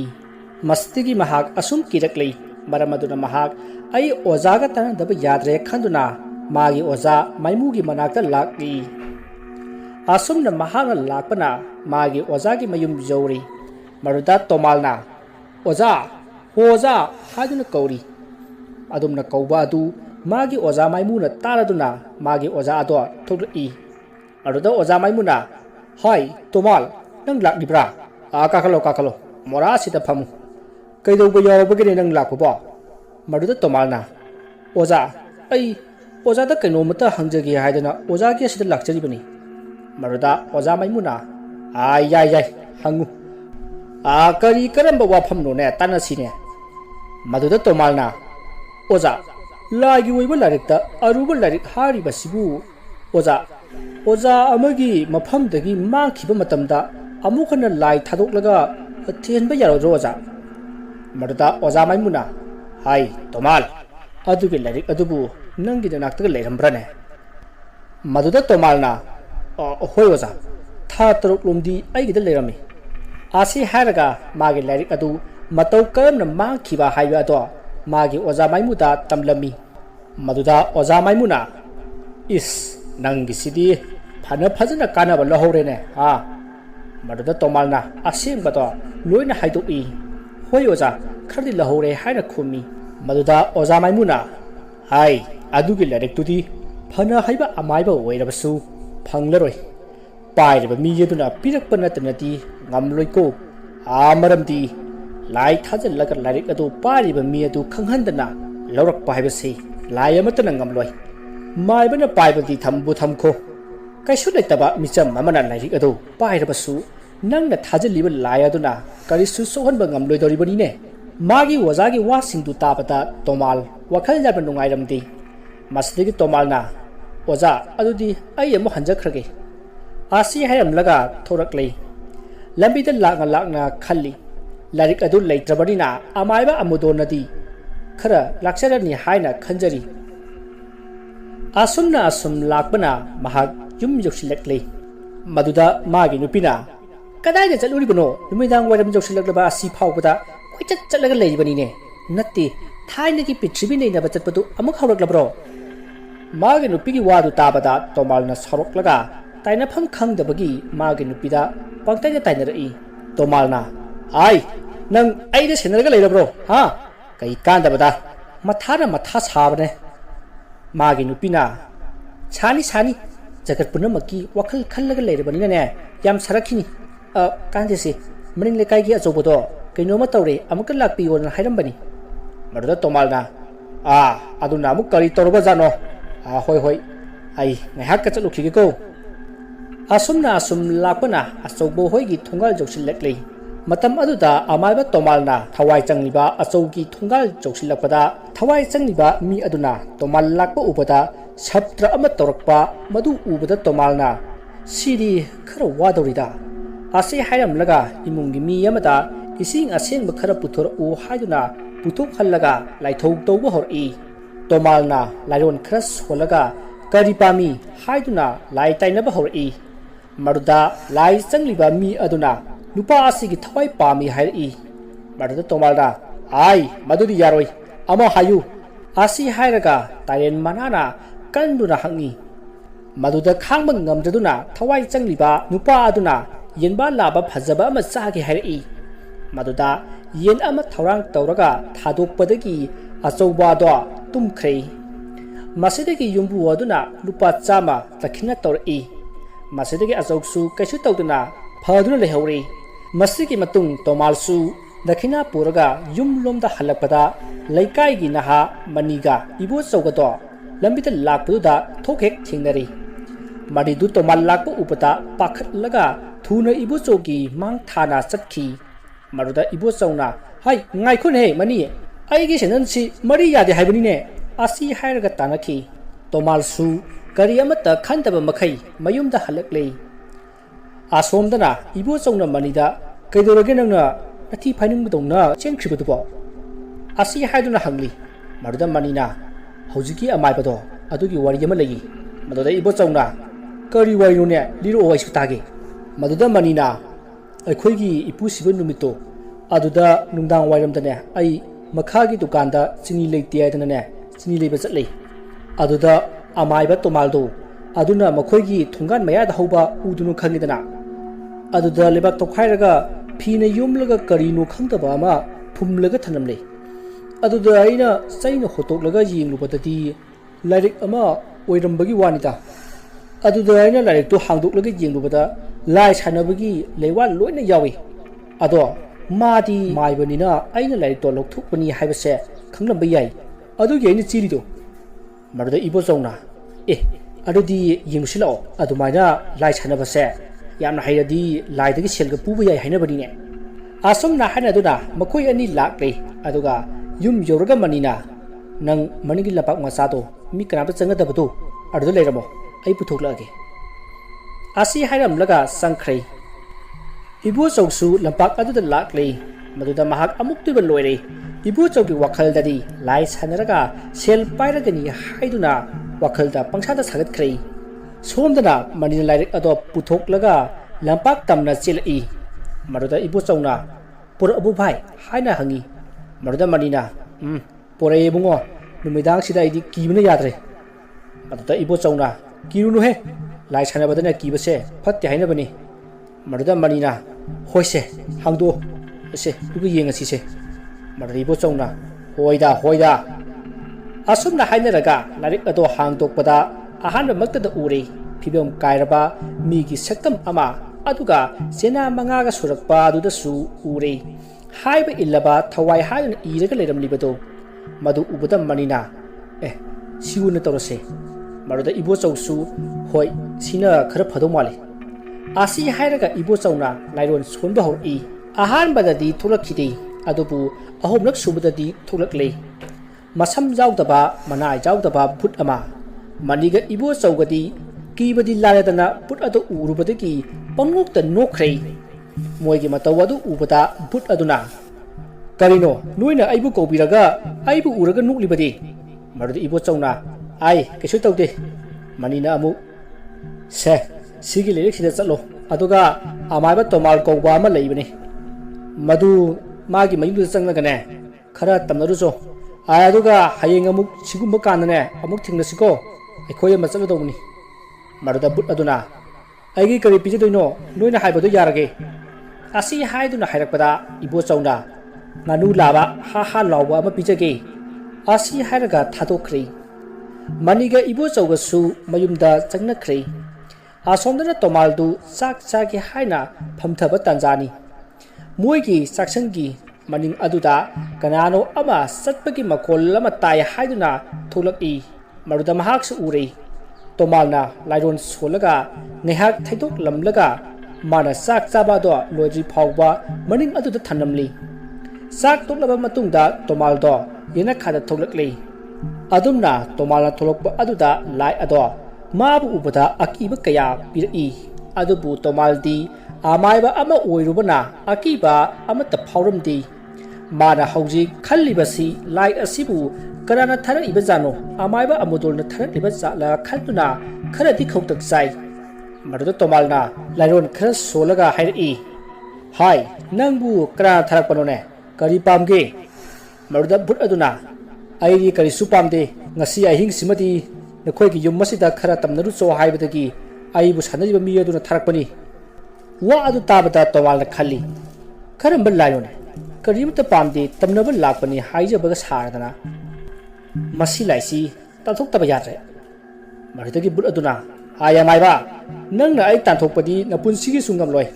asi hairaga lai aduna karimna noglai maduda tomalna lairon khara solaga lai adugi mapuning ado on nanaba honabada tomaldi awaba ma oiri maduda tomalna halai nangbu kra tharakpanone singna hayu natrabadi aise karamba maibatu haibatu ngahakta ngaire khangadaba maruda but aduna hai amaiba nangna phana haijarabasu aidi suwai haidok loi asi hairatlaga nokhrei maruda tomalna but adu thiemba hori nangbu kari chaningene asomna hanglakpada but ado mabu tharakpa mi aduna nganu ama pijage haibado khangning ningsinglai maruda but aduna hai amaiba ai chat khroirabadi nganu ani pijo asomna hairai maruda tomalna hera masi lasidi matibu othokna lawkhrada asomna khallaga tomalna nganu makolda laklaga nganu ani pijakhrai madugi matung put aduna chalamdaida tomalna hairai hai ngaikho sida thari iba mi adugi mayumda amuk aki akhang piruso asi hairaga thadokhrei asomdana marian lairik adu paibanina but ado mani hoigi yum joroklei hek jorokpaga mani hoigi yen makonda yen taramuk leiba do ubada but ado chaningbana loiri mani hoigi imungi mi punamak tumtha nakiba tanja thoktuna mapalda kanasu thulaktrei masi ururaga but aduna khalli kaidoruni amadagi amukcha tawra loire asu kuibasi apaiba amatana su sanabide asi khanduna but ado yamna su sauri tasingbagidi amaiba ataina but asi sanakhidabagi maramdi thibongdi yamna lawba adubu thakiba thabak amata mai paklaktaba khara pijeraga thadokpa yaba but oina tawba maramnani matamadu asum haukibana nongale ibu sausu mani hoigi yumda lai aduga mani hayuna kauri mani su taraduna mapanja thulai maduda manina bai nang labo lo ai ka ta phamusi lo maruda ibo chauna hoi bai asumna ngangna duna mani ki ka da sanglai maruda ibo chauna ngarangi but ado kamana tawkhraba jano kauraga yengsira haina hangli maruda manina ngaikho horenumidang wairam kausi haiduna khomli maduda ibo chauna ado bai aidi ekhoi khun thangnabaki thoibido aingonda suya yadhabado adugi mayumda amuktang tamna haningi asomna ibo chauna hairakpa aduta manisu huine haiduna noi inkalakpa matam oibanina marup anido akiya khang amata laiti asomdana amudol do tomalbu yamna sawningli mabu amuktang di laman khumge khanduna singduna leiri amudon haribasi tomalna larik huran kiba amaiba adubuni mahakti mabu ikaiba pi kiba adugidamak mai hona sauduna leiribani asomna amudol na numidang oiba ngairi asomdana amaiba tomal ngasina kari amuk torok kaduriba zatno khanbada matha sari mana matha sariba si atagi natti laya du lakpada magi nupina loijaba nganu jen tumba tare khanbadagini masidagi tomal na soli madugi laido mathongti kaya saramo migi yen nganu da yam chopchaini aina ngaglibadi mabu tharaiba mi adunine karamba amaiba bu oiriba मा लोइनबा अमाइबदुदी फजना वारमगनी अइना ngaklibadi अइना लाइ असुक यामना थाथुकलगा थमलिबा lysing असिबु माना ngamlaga अइगी yum तमना लाक्लिबा सिनिने मसिनी अइना ngaklibasi मदुगी माइबदुबु खरादि हाइबा जानिने खनाना बोरमगदुरिबा अस अइ वखल गमता थोक्रेदा असमना खल्लगा महाक लैखी असोमदना money अमदी इबोचौसु वारी तानरी bye मदुगी लाइदुगी चानब खरदी पुदब यारोइने कमदौसेबा Maroda इबोचौना मनीदा bye नोइगी गानुसी पिजखरसिदना Maroda मनीना bye यारोइदा हंदक अइखोइ इमाना योने हाइदना मुक्तना लैरिबने अदु अमुक पुरबदी अइदी फजरनी अदुना नंगना लोइबा गानुदो अदु वना तौरसे मरुदा इबोचौना होय बाय अदो थोबिदो कमाइ तौसे हाइनो मरुदा मनीना बाय गाइखो नंगिदो नोंनिनी लेरगा खनसी अइना हौजिक यिंगनिंगलिबसे अमाइबा साबा तौदोन हाइदना अमा लैदना मदुगी माइबदुगी युमदुदा मुक्तंग थाजनसी मदुगी माइबदो मिदिंग नायंगमा इचुम चुमदी मा नंग हानवाय अइखोइदा लाइ थाजिल लई हाइदना अइखोइ इबोकना हाइखिबा अमा लई मदुदा इबोचौना होय बाय अदो अइना पामबदी थोबिदो मागी वाखलदो अवोनबा अमा पोरकपनी मागी हौजिक खंगनरगा लैरिबा नुपादो ममिंगदो करीबा स्काउखदा खदक खदक लाउबनीने शक्ति याम नुसिदबा करीए ngha nongmasu अइखोइदा खनबगा हौरकदो मदुदा मनीना ओ खंबदुरो मदुदा इबोचौना होइमी सेकांदे अइखोइदा चलुसी आसी हाइदुना मखोइ अनिमक इबोचौगी युमदा लाक्ले सोमदना Kharga थेंजिल्लकपा ngairiba amaiba amudona matamsi kharading ngali sak toklaga tawragi madugi tomaldu ngasidi tumpham chafam khanghandaba tare nungaini dana asi khallaga matam ngaikhri matamna sum thengjillakpana numidang waisillakli mani amadi ibo chautu ibo chauna loiriba nganu adwa puraga makhoigi lai kauthokpham lampak adu tamna lakli मदुदा मनीना लाई अदुबु कौबा हौरक्ले ngасidi amuktang kaubata lakli masida ibochौना हाइरई ए ngасidi amuktang kaubudaga laine nganu chaningbana ngairaga leirambra karino masidi maduda lai aduna hai karino nana murum sulasu ai loina khangiko asupna हाइरई maduda ibochौना madu tabadadi kharadi ngai aduga lai aduna hairakpa aduda mahak wakhal amasul lai मी अमना खनबा वाखल लोइना खनबा ngambaniना आइगी थोइबिदो माना खनबा लोइनमक हाइबा यारगनि हाइदुना वाखल सागतबा हौख्रे मतांग अदुदा माना खनलिबसी थोइबिना खनबा वाखल पुनमक मंगोंदा लाइ अदुना हाइहनगे हाइना खनलिबनि मतांग अदुदा मनिना खुनिंग Thillai Maroda इबोचौना high नाइने हाइरगा खंप्रे खंगी Maroda मागी मकुत्ता पाइरम बंगानु अदो मकुत्तगी नानथोखी matang aduda lai aduna har'i sidi ai ngaluda natro asi haraga sathoki maduda manina hangi karinu ne nganu siri nangna chani haraga siriga tuisibo magi hakchang sidi sida leri sidi haina hanglakpa aduda lai aduna hai aikhoi laina sabadi sumnagi thawai du khutang sabani ne atai jaroi maduda manina adudi sidi aikhoina amuk charasu yari ne maduda lai aduna होइने चारसु याइने करिसु काइदे असमना खुमलकबा अदुदा इबोचौना अखोइदि नंगना नुंगतिगी Sumana सुम पिजरबदी अखोइदि नुंगतिगी चाबदा हक्चांगासी फजरनी आसी हाइदुना फागी तौरखी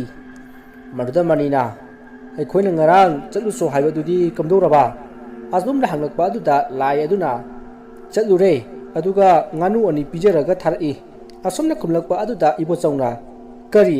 अइना अमु nganu ama puriba asidi anemba tarene थाखिबा थबकना ओइदबा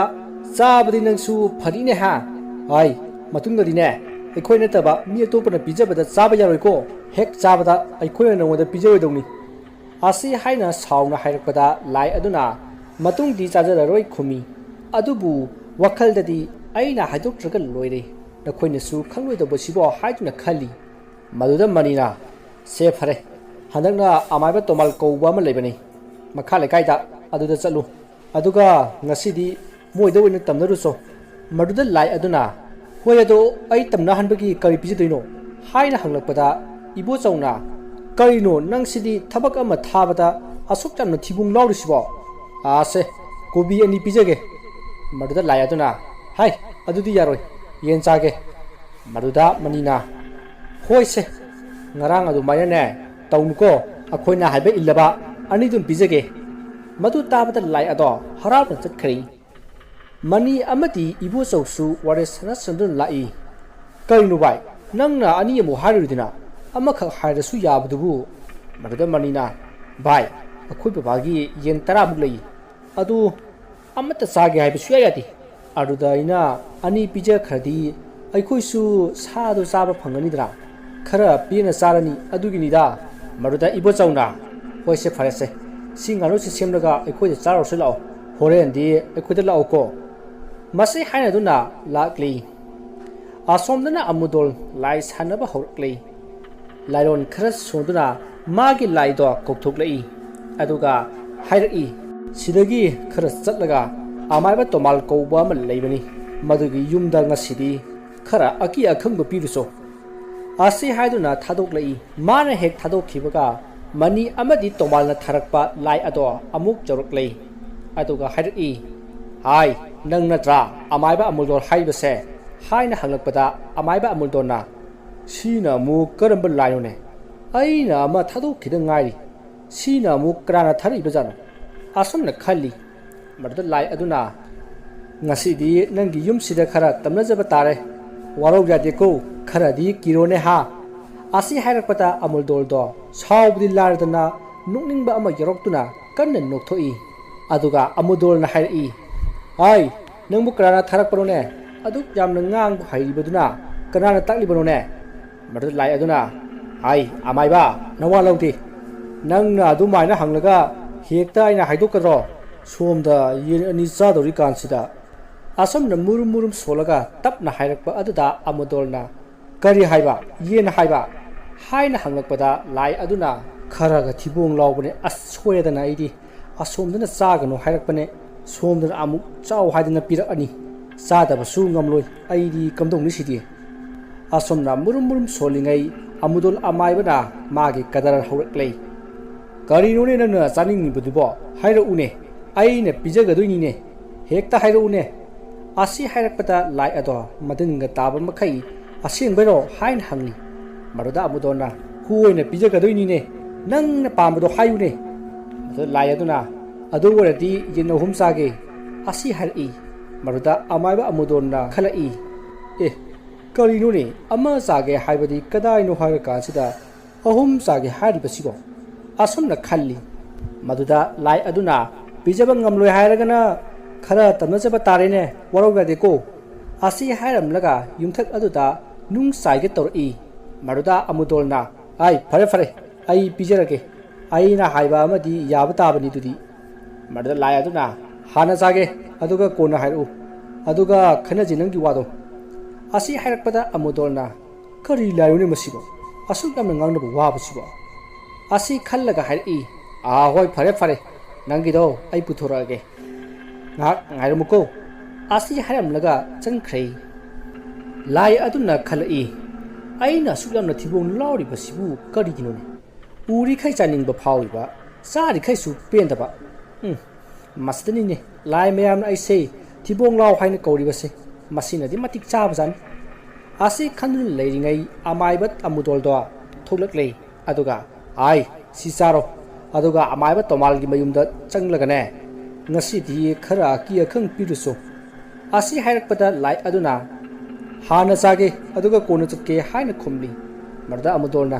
huoine fare fare si charaga chaloko marda lai aduna hoi hairam laga saba loiraga chatkrei maduda amudolna khalli karino ne masige laisina kanana tharopano su khangba ngamdi asuk jamna thibung lawri basinadi mathong chaba laidi waramloi asi khallaga tumba changkhrei asomdana tomaldu tumba hawrakpa tanjani tanja aduda yumthakta tamnaba hawrakhi madu tomalna mine nungaina tumba hawrakpa kala sida kanarone amuk tamnarei basina tumbana asok nungairak loba kan sida kari runi tawrei sibo ꯃꯁꯤꯒꯤ ꯂꯥꯏꯁꯤ ꯃꯊꯣꯡ ꯆꯥꯕ ꯂꯥꯏꯗꯤ ꯑꯣꯏꯔꯝꯂꯣꯏꯅꯦ ꯑꯁꯤ ꯈꯜꯂꯒ ꯊꯣꯛꯂꯛꯏ ꯑꯃꯥꯏꯕ ꯇꯣꯃꯥꯜꯅ ꯊꯣꯔꯛꯄꯗ ꯂꯥꯏ ꯑꯗꯣ ꯑꯁꯨꯛꯀꯤ ꯃꯇꯤꯛ ꯀꯜꯂꯤ ꯂꯥꯏꯔꯣꯟ ꯁꯣꯟꯕꯒ ꯆꯪꯗꯤ ꯌꯨꯝꯊꯛꯇ ꯀꯥꯔꯒ ꯍꯦꯛꯇ ꯇꯝꯅꯕ ꯍꯧꯔꯛꯏ ꯅꯨꯡꯖꯦꯡ ꯆꯥꯏꯕꯁꯨ ꯀꯌꯥ ꯇꯧꯔꯛꯂꯦ ꯃꯗꯨꯗ ꯇꯣꯃꯥꯜꯅ ꯁꯤꯗꯤ ꯀꯝꯗꯧꯅꯤ ꯂꯥꯏꯔꯣꯟꯁꯤꯅꯁꯨ ꯌꯥꯔꯣꯏꯗꯧꯔꯤ ꯑꯁꯤ ꯈꯜꯂꯒ ꯂꯩꯔꯤꯉꯩ ꯉꯔꯥꯡ ꯆꯪꯂꯛꯄ ꯂꯥꯏ ꯑꯗꯨꯁꯨ ꯌꯥꯎꯅ ꯇꯝꯅꯕ ꯍꯧꯔꯛꯏ ꯃꯗꯨꯗ ꯇꯣꯃꯥꯜꯅ ꯍꯦꯔꯥ ꯊꯥꯡꯒꯩ ꯁꯦꯡꯅ ꯑꯃꯈꯛ ꯇꯝꯅꯕ ꯂꯣꯏꯔꯒ ꯇꯝꯅꯔꯛꯄꯗꯤ ꯐꯩ ꯑꯅꯤ ꯄꯨꯝꯅ ꯇꯝꯅꯔꯛꯄꯁꯤꯗꯤ ꯂꯥꯏꯒ ꯂꯣꯏꯁꯤꯟꯗꯕꯤꯗ ꯇꯨꯝꯂꯒ ꯂꯩꯔꯨꯒꯦꯗ ꯀꯥꯡꯈꯟ ꯃꯅꯨꯡꯗ ꯂꯩꯔꯕꯗꯤ ꯆꯪꯕ ꯉꯝꯗꯕꯅꯤꯀꯣ ꯑꯗꯨꯅꯗꯤ ꯂꯥꯏ ꯇꯥꯟꯅꯔꯒ ꯋꯥꯅꯅꯕꯅꯤ ꯇꯨꯝꯕ ꯆꯪꯂꯒꯦ ꯑꯁꯤ ꯈꯜꯂꯛꯏ ꯑꯗꯨꯒ ꯍꯥꯏꯔꯛꯏ ꯍꯣꯏ ꯂꯥꯏ ꯑꯅꯤ ꯅꯣꯏꯅ ꯇꯝꯅꯕꯅꯤꯡꯕ ꯃꯑꯣꯡꯗ ꯇꯝꯅꯍꯧꯔꯣ ꯅꯋꯥ ꯂꯧꯗꯦ ꯑꯩꯗꯤ ꯇꯨꯝꯕ ꯆꯪꯂꯦꯀꯣ ꯑꯁꯤ ꯍꯥꯏꯔꯝꯂꯒ ꯆꯪꯈ꯭ꯔꯦ ꯃꯗꯨꯗ ꯃꯥꯒꯤ ꯅꯨꯄꯤꯅ ꯀꯩꯗꯧꯔꯒꯦ ꯀꯗꯥꯏꯗ ꯑꯃꯨꯛ ꯊꯣꯛꯂꯨꯔꯤꯕꯅꯣ ꯍꯥꯏꯅ ꯍꯪꯂꯛꯏ ꯃꯗꯨꯗ ꯇꯣꯃꯥꯜꯅ ꯍꯥꯏ ꯉꯁꯤꯗꯤ ꯌꯨꯝꯊꯛꯀ ꯇꯝꯅꯔꯛꯂꯕꯁꯨ ꯀꯔꯤꯝꯇ ꯍꯥꯏꯔꯨꯔꯨꯀꯣ ꯅꯪꯒꯤ ꯇꯨꯝꯐꯝ ꯊꯣꯛꯄꯗꯣ ꯑꯗꯨꯝ ꯇꯨꯝꯃꯨ ꯑꯗꯨꯒ ꯍꯥꯏ ꯀꯥꯡꯈꯟ ꯃꯅꯨꯡꯗ ꯑꯗꯨꯝ ꯂꯩꯌꯨꯀꯣ ꯀꯔꯤꯒꯨꯝꯕ ꯃꯄꯥꯟ ꯊꯣꯛꯅꯤꯡꯂꯛꯂꯕꯁꯨ ꯑꯩꯉꯣꯟꯗ ꯑꯗꯨꯝ ꯍꯥꯏꯔꯨꯀꯣ ꯑꯁꯤ ꯍꯥꯏꯔꯝꯂꯒ ꯇꯣꯃꯥꯜꯗꯣ ꯇꯨꯝꯕ ꯆꯪꯈ꯭ꯔꯦ ꯂꯥꯏ ꯑꯅꯤꯗꯣ ꯌꯨꯝꯊꯛꯇ ꯀꯥꯔꯒ ꯇꯝꯅꯕ ꯍꯧꯔꯛꯏ ꯃꯇꯥꯡꯁꯤꯗ ꯂꯥꯏꯔꯤꯛꯇ ꯌꯥꯎꯕ ꯂꯥꯏ ꯑꯗꯣ ꯑꯗꯨꯅ ꯈꯜꯂꯛꯏ ꯀꯔꯤꯅꯣꯅꯤ ꯑꯃꯥꯏꯕꯗꯨ ꯊꯣꯛꯂꯛꯂꯕꯗꯤ ꯉꯁꯤꯗꯤ ꯈꯔ ꯌꯥꯝꯅ ꯆꯥꯒꯦ ꯈꯜꯂꯒ ꯊꯣꯛꯂꯛꯇ꯭ꯔꯦꯅꯦ ꯑꯁꯤꯒꯤ ꯂꯥꯏ ꯑꯃꯁꯤꯅ ꯀꯅꯥꯅꯣ ꯃꯥꯗꯤ ꯐꯖꯅꯕꯨ ꯇꯝꯅꯔꯤꯅꯦ ꯇꯧꯔꯤꯁꯤ ꯌꯦꯡꯎꯅꯦ ꯌꯨꯝꯁꯤꯗ ꯀꯥꯈꯠꯇꯅꯒ ꯇꯧꯔꯤꯁꯤ ꯌꯦꯡꯎꯅꯦ ꯁꯛꯅꯦꯅ ꯈꯨꯊꯤ ꯑꯁꯤꯒ ꯀꯨꯆꯨꯁꯤꯅꯒ ꯊꯥꯁꯤꯒꯤ ꯑꯃꯝꯕ ꯍꯤꯡꯅꯒ ꯏꯀꯥꯏꯖꯕꯤ ꯃꯥꯏꯊꯣꯡꯅꯤ ꯑꯁꯣꯝꯅ ꯃꯨꯔꯨꯝ ꯃꯨꯔꯨꯝ ꯁꯣꯜꯂꯤ ꯃꯗꯨꯗ ꯇꯝꯅꯔꯝꯕ ꯂꯥꯏ ꯑꯗꯣ ꯇꯥꯔꯕꯔ ꯀꯔꯤꯅꯣ ꯈꯪꯗꯦ ꯇꯝꯅꯕꯒ ꯂꯣꯏꯅ ꯇꯣꯛꯂꯒ ꯑꯃꯨꯗꯣꯜꯅ ꯊꯥꯔꯛꯄ ꯂꯥꯏ ꯑꯗꯨꯅ ꯍꯥꯏꯔꯛꯏ ꯃꯔꯨꯞ ꯍꯥꯏꯒꯗ꯭ꯔꯥ ꯅꯪꯗꯤ ꯀꯅꯥꯅꯣ ꯀꯅꯥꯅ ꯊꯥꯔꯛꯄꯅꯣ ꯅꯪꯁꯨ ꯇꯝꯅꯕ ꯂꯥꯛꯏꯔꯣ ꯑꯗꯨ ꯑꯣꯏꯔꯗꯤ ꯈꯔ ꯇꯝꯅꯧꯗꯅ ꯏꯊꯟꯇ ꯇꯝꯅꯕꯁꯤ ꯑꯩꯁꯨ ꯏꯅꯨꯡ ꯅꯨꯡꯉꯥꯏꯇꯦꯅꯦ ꯃꯗꯨꯗ ꯂꯥꯏꯔꯤꯛꯀꯤ ꯂꯥꯏꯅ ꯍꯥꯏꯔꯛꯏ ꯑꯩꯗꯤ ꯇꯜꯂꯦ ꯇꯝꯅꯕ ꯂꯥꯛꯄ ꯅꯠꯇꯦ ꯆꯥꯕ ꯂꯥꯛꯄꯅꯦ ꯅꯪ ꯑꯗꯨꯝ ꯇꯝꯅꯧꯗ ꯑꯩꯁꯦ ꯑꯁꯤꯒꯤ ꯑꯃꯥꯏꯕꯁꯤ ꯀꯧꯊꯣꯛꯂꯒ ꯀꯔꯤꯅꯣ ꯈꯔ ꯆꯥꯔꯒ ꯍꯟꯒꯦ ꯇꯧꯕꯅꯤ ꯃꯗꯨꯗ ꯑꯃꯨꯗꯣꯜꯅ ꯊꯥꯔꯛꯄ ꯂꯥꯏ ꯑꯗꯨꯅ ꯈꯜꯂꯤ ꯀꯔꯤꯅꯣꯅꯦ ꯑꯁꯨꯛ ꯌꯥꯝꯅ ꯊꯤꯕꯣꯡ ꯂꯥꯎꯔꯤꯕꯁꯤꯕꯣ ꯍꯣꯔꯦꯟ ꯌꯨꯝꯗ ꯍꯜꯂꯕ ꯃꯇꯨꯡꯗ ꯆꯥꯗꯧ ꯂꯩꯔꯕꯗꯨꯕꯨ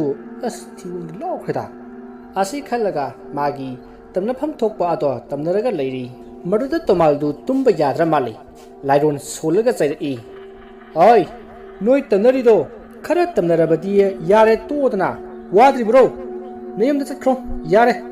ꯃꯗꯨ ꯂꯦꯞꯄꯨ ꯌꯥꯗ꯭ꯔꯕꯗꯤꯅꯦ ꯑꯩ ꯀꯅꯥꯅꯣ ꯈꯪꯍꯟꯒꯅꯤꯀꯣ ꯑꯁꯣꯝꯅ ꯂꯥꯎꯔꯛꯄꯗ ꯂꯥꯏꯔꯤꯛ ꯑꯗꯨꯒꯤ ꯂꯥꯏ ꯑꯗꯨꯅ ꯀꯔꯤꯅꯣꯅꯦ ꯈꯔ ꯆꯥꯒꯦꯅ ꯂꯥꯛꯄꯁꯤꯗ ꯆꯥꯗꯅ ꯍꯟꯕ ꯇꯥꯔꯕ ꯑꯁꯤ ꯍꯥꯏꯔꯝꯂꯒ ꯆꯠꯀꯦ ꯇꯧꯔꯛꯄꯗ ꯇꯣꯃꯥꯜꯅ ꯂꯥꯏꯔꯣꯟ ꯁꯣꯜꯂꯒ ꯅꯨꯡꯁꯤꯠꯇ ꯃꯥꯒꯤ ꯁꯣꯜꯂꯤꯕ ꯂꯩꯋꯥ ꯑꯗꯣ ꯌꯨꯝꯊꯛꯇ ꯊꯥꯒꯠꯂꯛꯏ ꯃꯗꯨꯗ ꯂꯥꯏꯔꯤꯛꯀꯤ ꯂꯥꯏ ꯑꯗꯨꯅ ꯑꯩꯅ ꯁꯨꯃꯥꯏꯅ ꯇꯧꯅꯤ ꯍꯥꯏꯕꯁꯦ ꯈꯪꯂꯕꯅꯤ ꯃꯁꯤꯅ ꯃꯔꯣꯟ ꯑꯃ ꯇꯝꯅꯅꯤꯡꯕꯅꯦ ꯑꯩꯅꯒ ꯈꯔ ꯇꯟꯕꯅꯦ ꯃꯥꯅ ꯇꯝꯅꯕ ꯇꯣꯛꯅꯕ ꯍꯥꯏꯗꯅ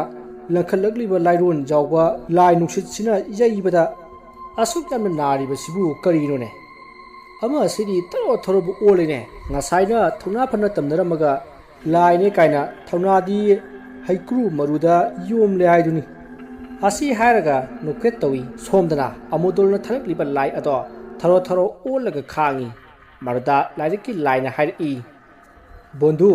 ꯁꯤꯗꯤ ꯇꯨꯃꯤꯟꯅ ꯂꯩꯌꯨ ꯏꯕꯥꯅꯤ ꯋꯥꯔꯤ ꯈꯔ ꯁꯥꯟꯅꯁꯤ ꯃꯗꯨꯗ ꯑꯃꯨꯗꯣꯜꯅ ꯊꯥꯔꯛꯄ ꯂꯥꯏ ꯑꯗꯨꯅ ꯈꯔꯒ ꯋꯥꯕꯅꯤ ꯆꯩꯅꯥꯈꯣꯜ ꯈꯥꯡꯕꯒ ꯋꯥꯕꯅꯤ ꯂꯥꯏꯔꯤꯛꯀꯤ ꯂꯥꯏ ꯑꯗꯨꯒꯤ ꯃꯅꯥꯛꯇ ꯂꯥꯛꯏ ꯑꯗꯨꯒ ꯍꯥꯏꯔꯛꯏ ꯅꯪꯗꯤ ꯀꯔꯤꯝꯇꯕꯨ ꯅꯥꯕ ꯐꯥꯎꯗꯕ꯭ꯔꯣ ꯑꯁꯨꯝꯅ ꯍꯪꯂꯛꯄ ꯑꯗꯨꯗ ꯂꯥꯏꯔꯤꯛꯀꯤ ꯂꯥꯏ ꯑꯗꯨꯅ ꯍꯥꯏ ꯑꯄꯪꯕ ꯑꯩꯗꯤ ꯑꯃꯥꯏꯕꯅ ꯁꯣꯜꯂꯛꯄ ꯂꯥꯏꯔꯣꯟꯁꯤ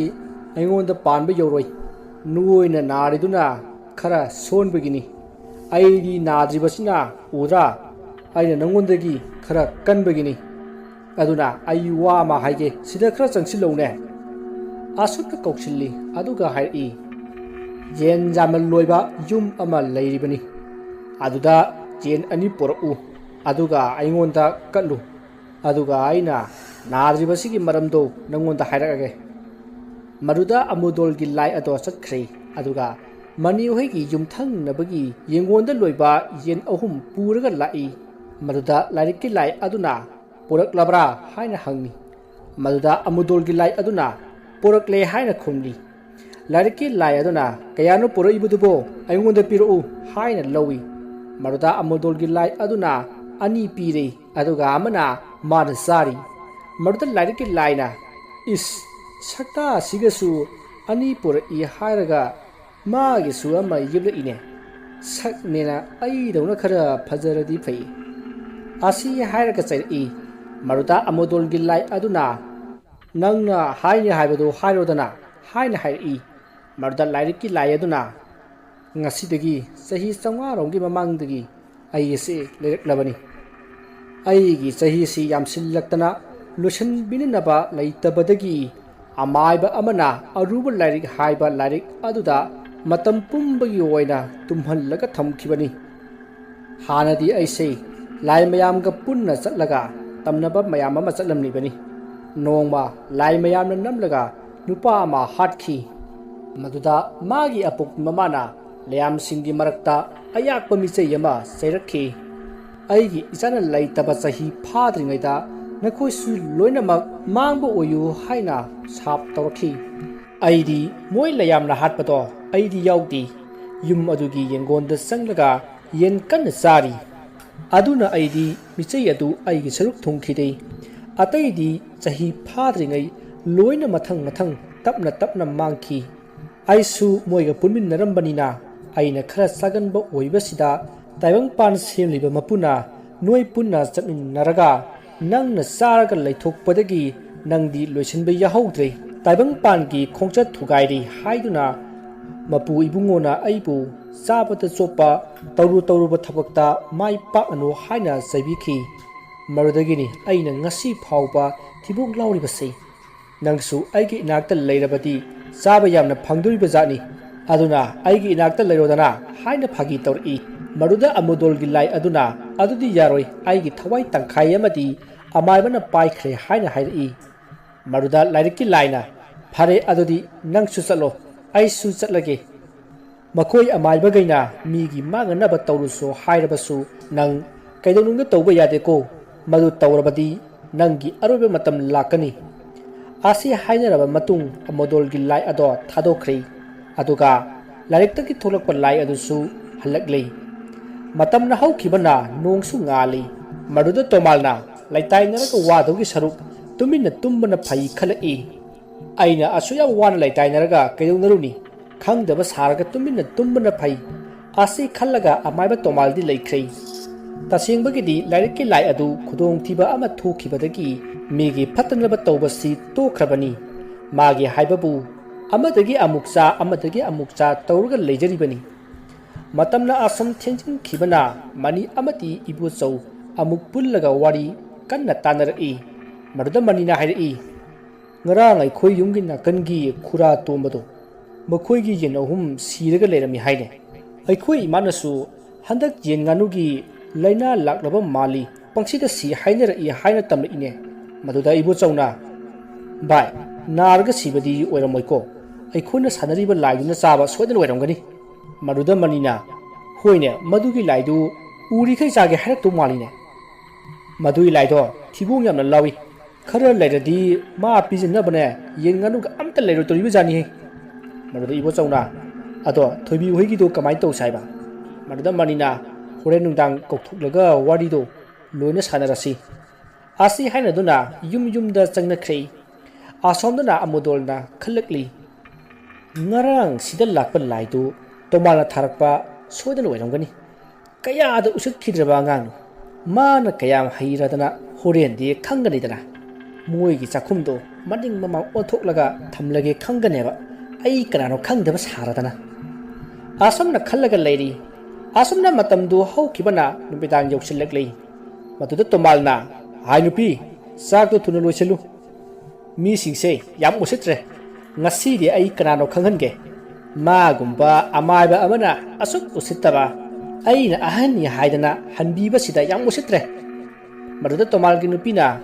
ꯉꯁꯤꯅ ꯑꯃꯨꯛ ꯀꯔꯤ ꯇꯧꯔꯛꯀꯗꯣꯏꯅꯣ ꯑꯩꯅꯦ ꯇꯨꯝꯕꯒ ꯑꯃꯠꯇ ꯌꯥꯔꯣꯏꯗꯧꯔꯤ ꯉꯁꯤꯁꯨ ꯃꯗꯨꯗ ꯇꯣꯃꯥꯜꯅ ꯍꯥꯏ ngasina amukke hena tumba yarodori pera kaino khangdri hai marda tomal gi nupina as kitopiro punsi se sandi wene lejarage hojik an so silaklabani khara khanbiyo asomna ngang na sak thongba sangkhri nakal amadana ibo chongna pamjaba thoibi do ngasidi makhoi gi yumda magi lunati nabi mamanabi aman laktuna harawna wari sanari matamduda asomdana mani amadi ibo chau lai ado kauthoknaba sem sarai maruda ibo chauna nangi yendu purok labro maruda manina pore e chasila o haiduna makhoi gi lai sanafam lampak aduda laklei lai sanafam lampak aduda laklaga lai ado kauthokpa hori amuk kaubada lai ado thuna tholai aduga aigi yendu purok abo haina hangai maruda manina as thibung chu othokna lawkhre lai ne na sibu a porese nangi yendo maruda lai duna adudi piro hairaga mullaga chathokre maduda manina hai nang sibu karma makhangi laino asuk tamna thibung lawri basibo pu thangma ngamlo oidori nang adu adum nungti gi chaduiro ai khoina kawba khudingi nangna adu mai sum charga lairadi ai khoi di phajarani maduda lai aduna noina ai kawraklaga sanari sidi aduna ai gi awaman niba taba khara adum chaba tabani asi hairakli maduda ibo chauna a farase ado sigi lerak sida chalo aduga thubi kawba laisabi ama leibani mara nungdang kari yensang thongi kari tori kari wari sanai haibado yengmuso aduga ne tamnabadi tawba yate ko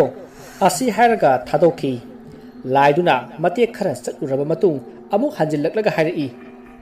ai kaino ma kahore hayeng kari bijedoino asumna hanglakpa aduda ibo chauna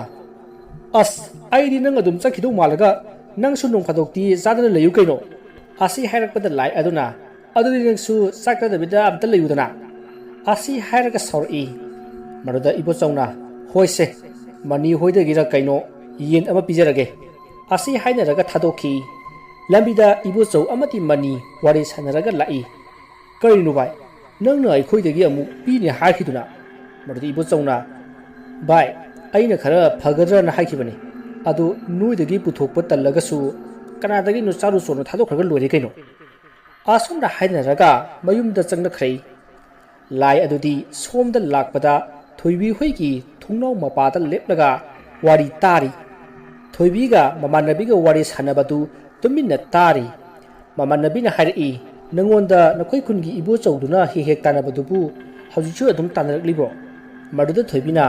hadak numit kharani di tokre asumna khumli maruda mamanabi aduna hairi nangsuba kok jabi khro aduk yamna nungsi jari dubu nangsuba thamoi ondabi yamale maruda thoibina yabagi di yaye ada magi aina yamna hanadaba khara lei arudane aina ne saunini se mamanabina as aina khalleba nangsu sodina pamlamganeba aduk yamna kanna ta ibutubu nangsu yabidradi papu jediko asi haraga nukminari asomdana amaiba anido ngamjabi tharga amana amadagi henanaba ngamnaba tawnari adubu henjinnabati ngamlamde matang aduda ngarangi lairikki lai aduga thingnakhiba lai adudi tuminna phamlaga moy mayamna khanariba aduda yenglaga leiri matam masida phunnabi yawtriba lai aduna atopa lai ama kauksillaga hairi hoi khara masa phaba bhai nang sida umtu laune asumna kauksili aduga hairi bai nangbu kayam phunarage asi haina hangi ruda phunna yawruba lai aduna hairi bai aidi khara di yawrure adu nangsu yawrusidana amaibana akhoi pulap tharaklisi phunnaru banatro nangi mawong sidi amaibana khangkhradi yam saurkanibo maruda phunaba yawdaba lai aduna hairi bai aidi phunaba migi mangnaba tawbase topladabani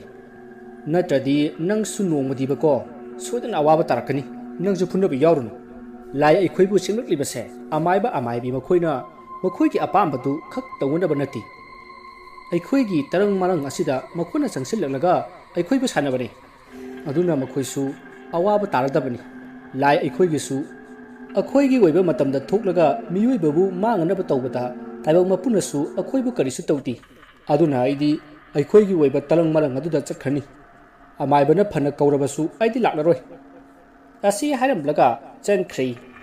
matam aduda phunaba yauruba lai aduna wakhalda khalai ekhuna toribasi migi punsi kaya manghankre kana amagi nuksiraba masa kaya taibang asidaki manghankre aisu aikhoigi oiriba taibang aduda chikre ase khanduna phunaba yauramba lai ado madusu chatkre somdana lai mayam phunarakpa aduda amaiba anigi yumthang hariba miyoi singado kibna loinari matam aduda amudona khali masi yorabadi loisilage mi khangnaraklabadi supnara ani ase khanduna loisinaba tawri tomaldi khara khara taptharakpa aduda masu loisinaba honari asigumba matam sida lairiki lai ado lai ngasidi magi jagatnaba khudimak losillaga layam singna khondinnariba aduda thoklai mahana thorpa ubada layam singado mongondo onsinnari matam aduda lairiki lai aduna mayamda hairi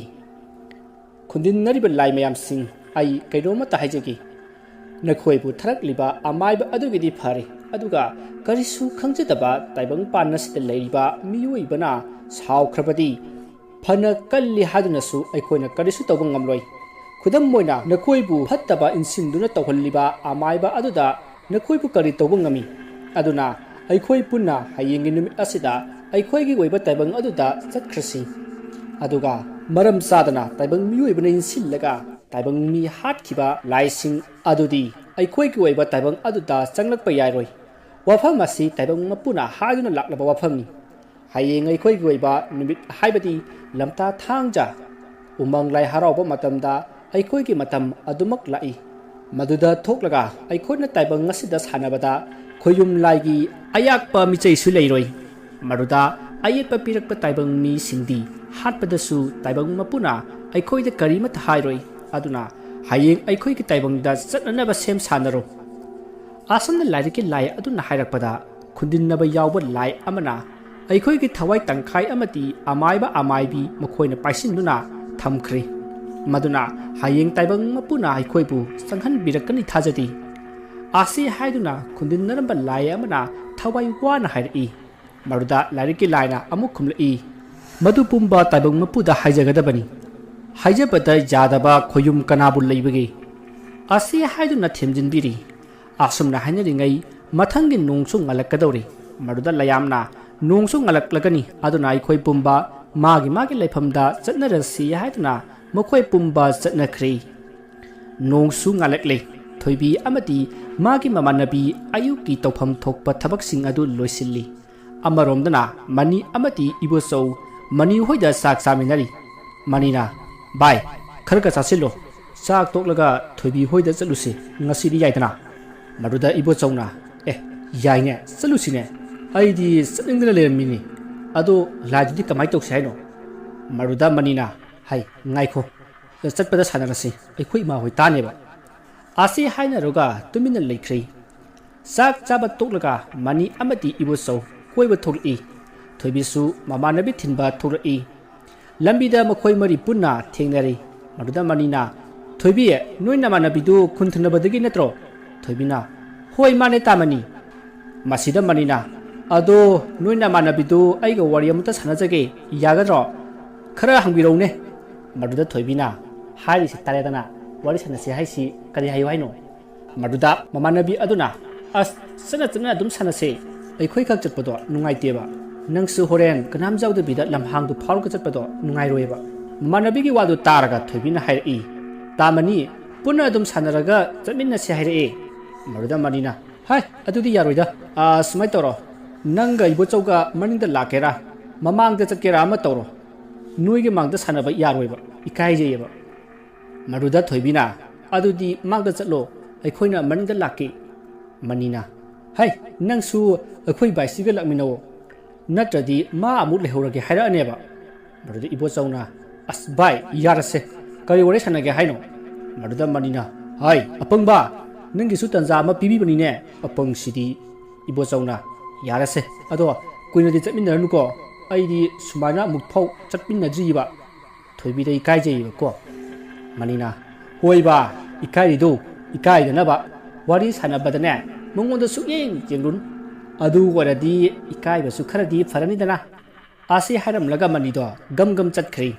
masidagi manina ꯊꯣꯏꯕꯤꯒꯤ ꯃꯃꯥꯟꯅꯕꯤ ꯑꯗꯨꯗ ꯍꯥꯏꯔꯛꯏ ꯋꯥ ꯑꯃꯠꯇ ꯍꯥꯏꯒꯦ ꯅꯣꯏ ꯅꯃꯥꯟꯅꯕꯤꯁꯤ ꯏꯕꯣꯆꯧꯗ ꯈꯔ ꯌꯥꯅꯕ ꯍꯥꯏꯕꯤꯔꯛꯑꯣꯗꯅ ꯏꯃꯥꯟꯅꯕꯁꯦ ꯃꯥꯒꯤ ꯋꯥꯈꯜꯗ ꯋꯥꯔꯕꯅꯦ ꯈꯔ ꯂꯩꯔꯗꯤ ꯕꯣꯔꯥ ꯄꯥꯏꯕ꯭ꯔꯥ ꯀꯔꯤꯅꯣ ꯈꯪꯗ꯭ꯔꯤ ꯃꯁꯤ ꯍꯥꯏꯔꯗꯨꯅ ꯅꯣꯛꯐꯦꯠ ꯇꯧꯏ ꯃꯗꯨꯗ ꯊꯣꯏꯕꯤꯒꯤ ꯃꯃꯥꯟꯅꯕꯤ ꯑꯗꯨꯅ ꯍꯥꯏꯔꯛꯏ ꯃꯥꯏ ꯈꯪꯅꯕ ꯅꯨꯄꯥ ꯑꯃ ꯂꯩꯕꯗꯨꯗꯤ ꯃꯗꯨꯗ ꯃꯅꯤꯅ ꯅꯣꯏ ꯅꯃꯥꯟꯅꯕꯤꯅ ꯅꯪꯅ ꯈꯔ ꯍꯥꯏ ꯑꯩꯅ ꯈꯔ ꯏꯟꯁꯤꯟ khara themaga hojik khangnariba nupado adum tungna jarniba ado nangdi karam kanda amuk laktino thobigi mamanabi adu namuk khumlai khangdi hadakti toina laktong mandi ado aigi suwaiba kaino ma haidok leiko phajana khallaga pakhum piruko aduda thobigi mamanabi aduna ado hairo haisu hairaktinga kamaina khandino maduda manina ado ibu chogise mafam mama khangdradi yaroiba adunani maduda thobigi mamanabi aduna manida aikhoi thobina hanadagi khanjaraga pamduna lejabani magi thabak suba tanbado adu tahongano adu werabati yarakanida ngarang magi maramda wari sanare maduda manina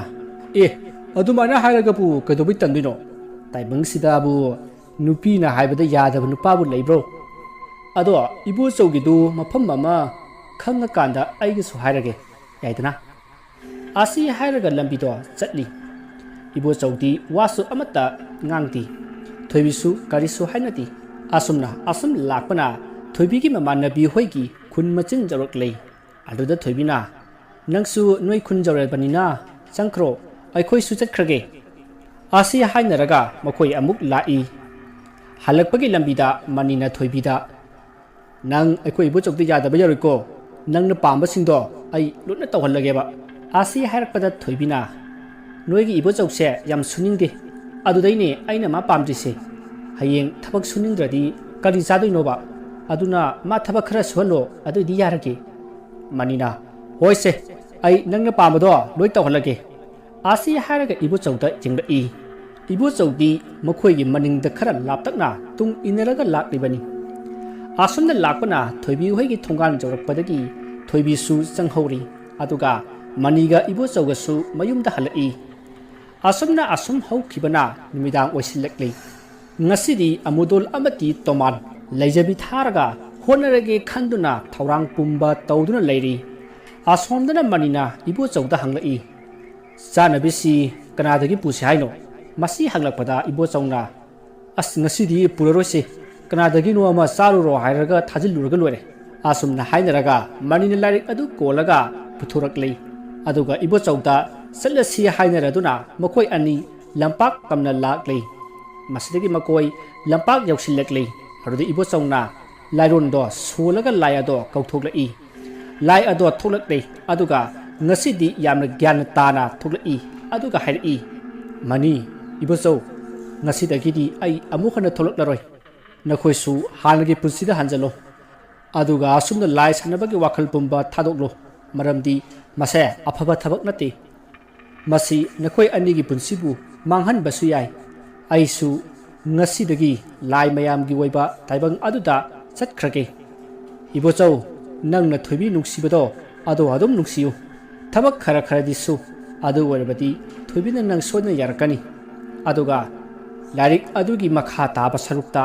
lai losinbagi lairon jawribani adu solaga aibasu losello ai chatkrage lamta thagi ahanba thangjada ai sodina lake nakhoigi thonganda nakhoina pijaningbodo thadora u phare adudi ai chatlage ko lairon solo masi hairakpada maniga ibo chawgodo ngaihak ngakni jingnei karinone ngasidi laisi gyanjamna tadro pharese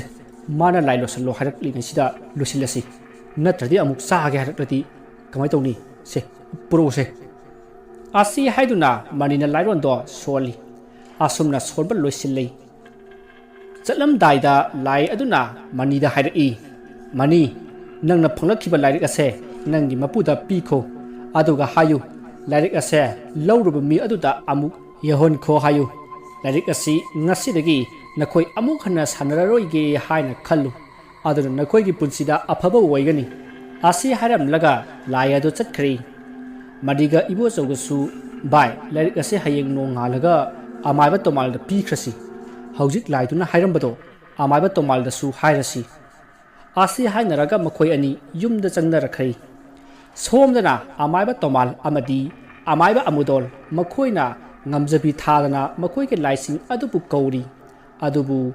ꯂꯥꯏꯁꯤꯡ ꯑꯗꯨꯗꯤ ꯂꯥꯛꯈꯤꯗ꯭ꯔꯦ ꯃꯈꯣꯏꯅ ꯃꯤ ꯍꯥꯠꯄꯗ ꯁꯤꯖꯤꯟꯅꯔꯨꯕ ꯂꯥꯏ ꯑꯃ ꯑꯅꯤ ꯈꯛꯇꯃꯛ ꯂꯥꯛꯏ ꯑꯃꯥꯏꯕ ꯑꯅꯤꯗꯣ ꯂꯥꯏ ꯑꯇꯩꯗꯤ ꯂꯥꯛꯇ꯭ꯔꯕꯅꯤꯅ ꯁꯥꯟꯅꯕ ꯌꯥꯔꯔꯣꯏ ꯈꯟꯗꯨꯅ ꯁꯥꯟꯅꯗ꯭ꯔꯤ ꯑꯁꯣꯝꯗꯅ ꯂꯥꯏꯔꯤꯛꯀꯤ ꯂꯥꯏ ꯑꯗꯨꯅ ꯂꯨꯆꯤꯡꯂꯒ ꯉꯔꯥꯡ ꯅꯨꯡꯗꯥꯡ ꯂꯥꯏ ꯈꯨꯟꯗꯤꯟꯅꯕꯗ ꯌꯥꯎꯕ ꯂꯥꯏꯁꯤꯡ ꯑꯗꯨꯒ ꯋꯥ ꯇꯥꯟꯅꯔꯤ ꯂꯥꯏꯔꯤꯛꯀꯤ ꯂꯥꯏ ꯑꯗꯨꯅ ꯃꯌꯥꯝꯗ ꯍꯥꯏꯔꯛꯏ ꯅꯈꯣꯏ ꯇꯥꯏꯕꯪ ꯃꯤ ꯍꯥꯠꯄꯗ ꯌꯥꯎꯗꯕ ꯉꯥꯛꯇ ꯑꯣꯏꯔꯕꯗꯤ ꯆꯠꯂꯁꯤ ꯑꯩꯈꯣꯏꯒꯤ ꯑꯣꯏꯕ ꯇꯥꯏꯕꯪ ꯑꯗꯨꯗ ꯑꯗꯨꯒ ꯑꯩꯈꯣꯏꯅ ꯃꯁꯤꯒꯤ ꯇꯥꯏꯕꯪ ꯑꯁꯤꯗ ꯂꯥꯛꯀꯗꯕꯗꯤ ꯂꯝꯇꯥꯒꯤ ꯊꯥꯡꯖ ꯈꯨꯗꯤꯡ ꯑꯩꯈꯣꯏꯒꯤ ꯇꯥꯏꯕꯪ ꯃꯤꯅ ꯆꯥꯛꯊꯥꯛ ꯇꯝꯂꯛꯀꯅꯤ ꯑꯗꯨꯗ ꯆꯥꯕ ꯑꯣꯏꯅ ꯂꯥꯛꯀꯗꯕꯅꯤ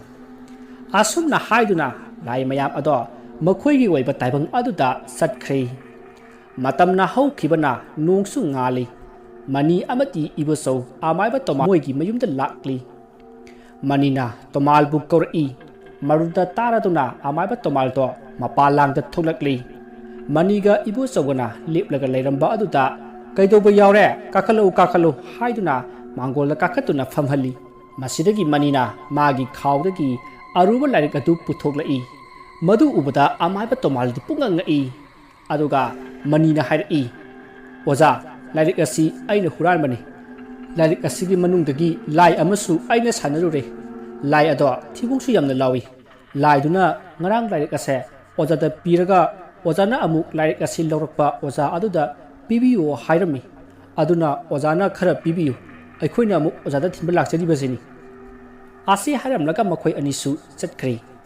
ꯑꯃꯥꯏꯕ ꯇꯣꯃꯥꯜꯅ ꯈꯜꯂꯤ ꯀꯔꯤꯅꯣꯅꯦ ꯐꯪꯉꯝꯗ꯭ꯔꯕ ꯂꯥꯏꯔꯤꯛ ꯑꯁꯤ ꯐꯪꯂꯐꯥꯎ ꯑꯃꯨꯛ ꯄꯤꯊꯣꯛꯂꯛꯏꯁꯤꯅ ꯂꯥꯏꯔꯤꯛ ꯑꯁꯤꯒꯤ ꯃꯔꯝꯗ ꯈꯪꯗꯕ ꯈꯔꯗꯤ ꯂꯩꯔꯁꯦ ꯑꯩ ꯑꯣꯖꯥꯒꯤ ꯃꯅꯥꯛꯇ ꯑꯃꯨꯛ ꯆꯠꯂꯒ ꯍꯪꯂꯨꯗꯕ ꯌꯥꯗ꯭ꯔꯦ ꯑꯁꯤ ꯈꯜꯂꯗꯨꯅ ꯃꯥꯒꯤ ꯅꯨꯄꯤꯗ ꯍꯥꯏꯔꯝꯂꯒ ꯇꯣꯃꯥꯜꯗꯣ ꯃꯥꯒꯤ ꯑꯣꯖꯥꯒꯤ ꯃꯅꯥꯛꯇ ꯂꯥꯛꯂꯤ ꯑꯁꯨꯝꯅ ꯂꯥꯛꯄꯅ ꯑꯣꯖꯥꯒꯤ ꯃꯅꯥꯛ ꯌꯧꯁꯤꯜꯂꯛꯂꯤ ꯇꯣꯃꯥꯜꯒꯤ ꯑꯣꯖꯥꯒ ꯇꯣꯃꯥꯜꯒꯗꯣ ꯃꯈꯣꯏꯒꯤ ꯊꯣꯡꯒꯥꯟꯗ ꯍꯦꯛ ꯊꯦꯡꯅꯔꯤ ꯃꯗꯨꯗ ꯑꯣꯖꯥꯅ ꯍꯥꯏ ꯇꯣꯃꯥꯜ ꯑꯃꯨꯛ ꯀꯩꯗꯧꯔꯦ ꯃꯗꯨꯗ ꯇꯣꯃꯥꯜꯅ ꯑꯣꯖꯥ ꯋꯥꯔꯤ ꯑꯃꯠꯇ ꯃꯗꯨꯗ ꯑꯣꯖꯥ ꯑꯗꯨꯅ ꯍꯥꯏ ꯀꯔꯤ ꯋꯥꯅꯣꯅꯦ ꯌꯨꯝꯗ ꯆꯪꯗ꯭ꯔꯕꯁꯨ ꯁꯦ ꯁꯤꯒꯤ ꯎꯈꯥꯁꯤꯗ ꯍꯦꯛꯇ ꯁꯥꯟꯅꯔꯁꯤ ꯐꯝꯃꯨꯅꯦ ꯑꯁꯤ ꯍꯥꯏꯅꯗꯨꯅ ꯋꯥꯔꯤ ꯁꯥꯕ ꯍꯧꯔꯛꯏ ꯇꯣꯃꯥꯜꯅ ꯑꯣꯖꯥ ꯑꯩꯅ ꯅꯍꯥꯟ ꯃꯈꯩ ꯍꯥꯏꯕ ꯂꯥꯏꯔꯤꯛꯇꯣ ꯍꯨꯔꯥꯜꯂꯤꯕ ꯃꯤ ꯑꯗꯨꯅ ꯑꯃꯨꯛ ꯊꯤꯜꯂꯛꯂꯦ ꯑꯗꯨꯒ ꯃꯣꯏꯅ ꯍꯥꯏꯕꯗ ꯂꯥꯏꯔꯤꯛ ꯑꯗꯨ ꯑꯩꯅ ꯀꯅꯥꯗꯒꯤ ꯂꯧꯔꯛꯄꯅꯣ ꯂꯧꯔꯛꯂꯤꯕ ꯃꯤ ꯑꯗꯨꯗ ꯑꯃꯨꯛ ꯊꯤꯜꯂꯨꯆꯣ ꯑꯁꯨꯝꯅ ꯍꯥꯏꯌꯨ ꯍꯥꯏꯗꯅ ꯂꯥꯏꯔꯤꯛ ꯑꯗꯨꯗ ꯌꯥꯎꯕ ꯂꯥꯏ ꯑꯗꯨꯅ ꯍꯥꯏꯔꯝꯃꯤ ꯍꯥꯏ ꯑꯣꯖꯥ ꯃꯁꯤꯕꯨ ꯀꯃꯥꯏꯅ ꯇꯧꯕꯅꯣ ꯑꯣꯖꯥ ꯄꯤꯈꯤꯕꯅ ꯐꯗꯧꯔꯤꯕ꯭ꯔꯥ ꯅꯠꯇ꯭ꯔꯒꯅ ꯄꯤꯗꯕꯅ ꯐꯗꯧꯔꯤꯕ꯭ꯔꯣ ꯑꯣꯖꯥ ꯃꯗꯨꯗ ꯑꯣꯖꯥꯅ ꯈꯨꯝꯂꯛꯏ ꯇꯣꯃꯥꯜ ꯂꯥꯏꯔꯤꯛ ꯑꯗꯣ ꯂꯣꯏꯁꯤꯟꯕ ꯃꯇꯝ ꯌꯧꯔꯛꯄꯗꯒꯤꯅꯤ ꯃꯗꯨꯗ ꯅꯪꯅ ꯂꯥꯏꯔꯤꯛ ꯑꯗꯣ ꯑꯁꯨꯝ ꯄꯥꯏꯁꯤꯜꯂꯒ ꯂꯣꯏꯁꯤꯟꯗꯕ ꯇꯥꯔꯕꯗꯤ ꯇꯥꯏꯕꯪ ꯈꯣꯡꯆꯠ ꯊꯨꯒꯥꯏꯕꯒꯤꯗꯃꯛ ꯇꯥꯏꯕꯪ ꯃꯄꯨꯒꯤ ꯆꯩꯔꯥꯛ ꯁꯣꯏꯗꯅ ꯐꯪꯒꯗꯧꯔꯤꯕꯅꯤ ꯍꯩ ꯑꯗꯨꯅ ꯂꯥꯏꯔꯤꯛ ꯑꯗꯨ ꯅꯪꯅ ꯂꯧꯔꯛꯄ ꯃꯤ ꯑꯗꯨꯗ ꯑꯃꯨꯛ ꯄꯤꯔꯨꯆꯣ ꯀꯔꯤꯒꯨꯝꯕ ꯂꯥꯏꯔꯤꯛ ꯑꯗꯨ ꯅꯪꯅ ꯂꯧꯔꯛꯄ ꯃꯤ ꯑꯗꯨ ꯁꯤꯈꯤꯕ ꯇꯥꯔꯕꯗꯤ ꯁꯤꯔꯤꯕ ꯃꯤ ꯑꯗꯨꯒꯤ ꯎꯠ ꯈꯔ ꯂꯧꯔꯒ ꯂꯥꯏꯔꯤꯛ ꯑꯗꯨꯒ ꯄꯨꯟꯅ ꯃꯩ ꯊꯥꯒꯗꯕꯅꯤ ꯅꯠꯇ꯭ꯔꯕꯗꯤ ꯂꯥꯏꯔꯤꯛ ꯑꯗꯨꯒꯤ ꯂꯥꯏꯁꯤꯡ ꯑꯗꯨꯅ ꯅꯪꯕꯨꯁꯨ ꯑꯋꯥꯕ ꯇꯥꯍꯜꯂꯛꯀꯗꯧꯔꯤꯕꯅꯤ ꯍꯩ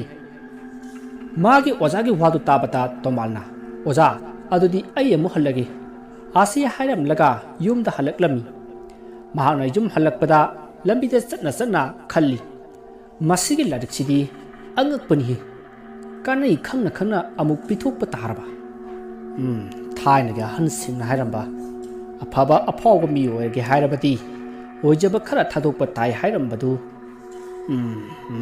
ꯃꯗꯨꯗ ꯇꯥꯔꯦꯗꯅ ꯑꯩꯁꯨ ꯑꯐꯕꯁꯤ ꯊꯥꯗꯣꯛꯈꯤꯕ ꯇꯥꯕꯅꯦꯕ ꯑꯣꯏꯖꯕꯁꯤ ꯃꯥꯡꯖꯔꯅꯤꯗꯀꯣ ꯑꯁꯤ ꯈꯜꯂꯒ ꯂꯥꯛꯄꯅ ꯌꯨꯝ ꯌꯧꯔꯛꯂꯦ ꯃꯗꯨꯗ ꯃꯥꯒꯤ ꯅꯨꯄꯤꯅ ꯀꯔꯤꯅꯣ ꯋꯥꯈꯜꯒ ꯏꯅꯨꯡ ꯅꯨꯡꯉꯥꯏꯇꯅ ꯂꯥꯛꯂꯤꯕꯗꯨꯕꯣ ꯀꯩꯗꯧꯕ ꯌꯥꯎꯔꯒꯦ ꯃꯗꯨꯗ ꯇꯣꯃꯥꯜꯅ ꯑꯩ ꯀꯔꯤꯁꯨ ꯇꯧꯗꯦꯗ ꯆꯥꯛ ꯊꯤꯜꯂꯛꯂꯣ ꯑꯩ ꯊꯕꯛ ꯈꯔ ꯆꯠꯇꯧꯕ ꯂꯩ ꯑꯁꯤ ꯍꯥꯏꯅ ꯍꯥꯏꯔꯛꯄꯗ ꯃꯥꯒꯤ ꯅꯨꯄꯤꯅ ꯍꯣꯏ ꯊꯤꯜꯂꯛꯂꯒꯦ ꯑꯁꯤ ꯍꯥꯏꯔꯝꯂꯒ ꯊꯤꯕ ꯆꯪꯈ꯭ꯔꯦ ꯆꯥꯛ ꯇꯣꯛꯂꯕ ꯃꯇꯨꯡ ꯇꯣꯃꯥꯜꯗꯣ ꯑꯃꯨꯗꯣꯜ ꯍꯣꯏꯒꯤ ꯌꯨꯝꯗ ꯂꯥꯛꯂꯤ ꯑꯁꯨꯝꯅ ꯂꯥꯛꯄꯅ ꯑꯃꯨꯗꯣꯜꯒꯤ ꯌꯨꯝ ꯌꯧꯔꯛꯂꯦ ꯑꯗꯨꯒ ꯑꯃꯨꯗꯣꯜꯗ ꯂꯥꯏꯔꯤꯛ ꯑꯗꯨ ꯑꯩꯅ ꯍꯨꯔꯥꯟꯕꯅꯤ ꯍꯥꯏꯅ ꯇꯥꯛꯂꯝꯃꯤ amati kamdongno huran khiba haibado loinamang marik chumna tamlami aduga mangondagi amuk kanana huran khi haiba adugi wari pumba tammi huraliba mi aduna amuk laklaga lairik asi piramba aduga lairik asi de yauriba lai aduna haiba pumba tammi maruda tomaldo fare fare thamlo lairik adu ai loisillage asi hairi tomal su lairik adu thamlam laga mayumda satkhre asumna asum hau kibana thani muk sujilakle ibuchou amadi mani hana dongna tawdri thabak sure gyan phajna tari thoibi ga su khangnajari manisu thoibi gi mamanabi priyanka ga khangnari asumna makhoi mahausa ge punsida hanjinduna nungai jaibi marang kaina punsi lenkhre wari asi matang asida loijari wari asida soikiba lankiba wahi wata kibik tabiri basingna pukchel chaungna ngakpi gani mayam boroi badamu kahana khoirumjari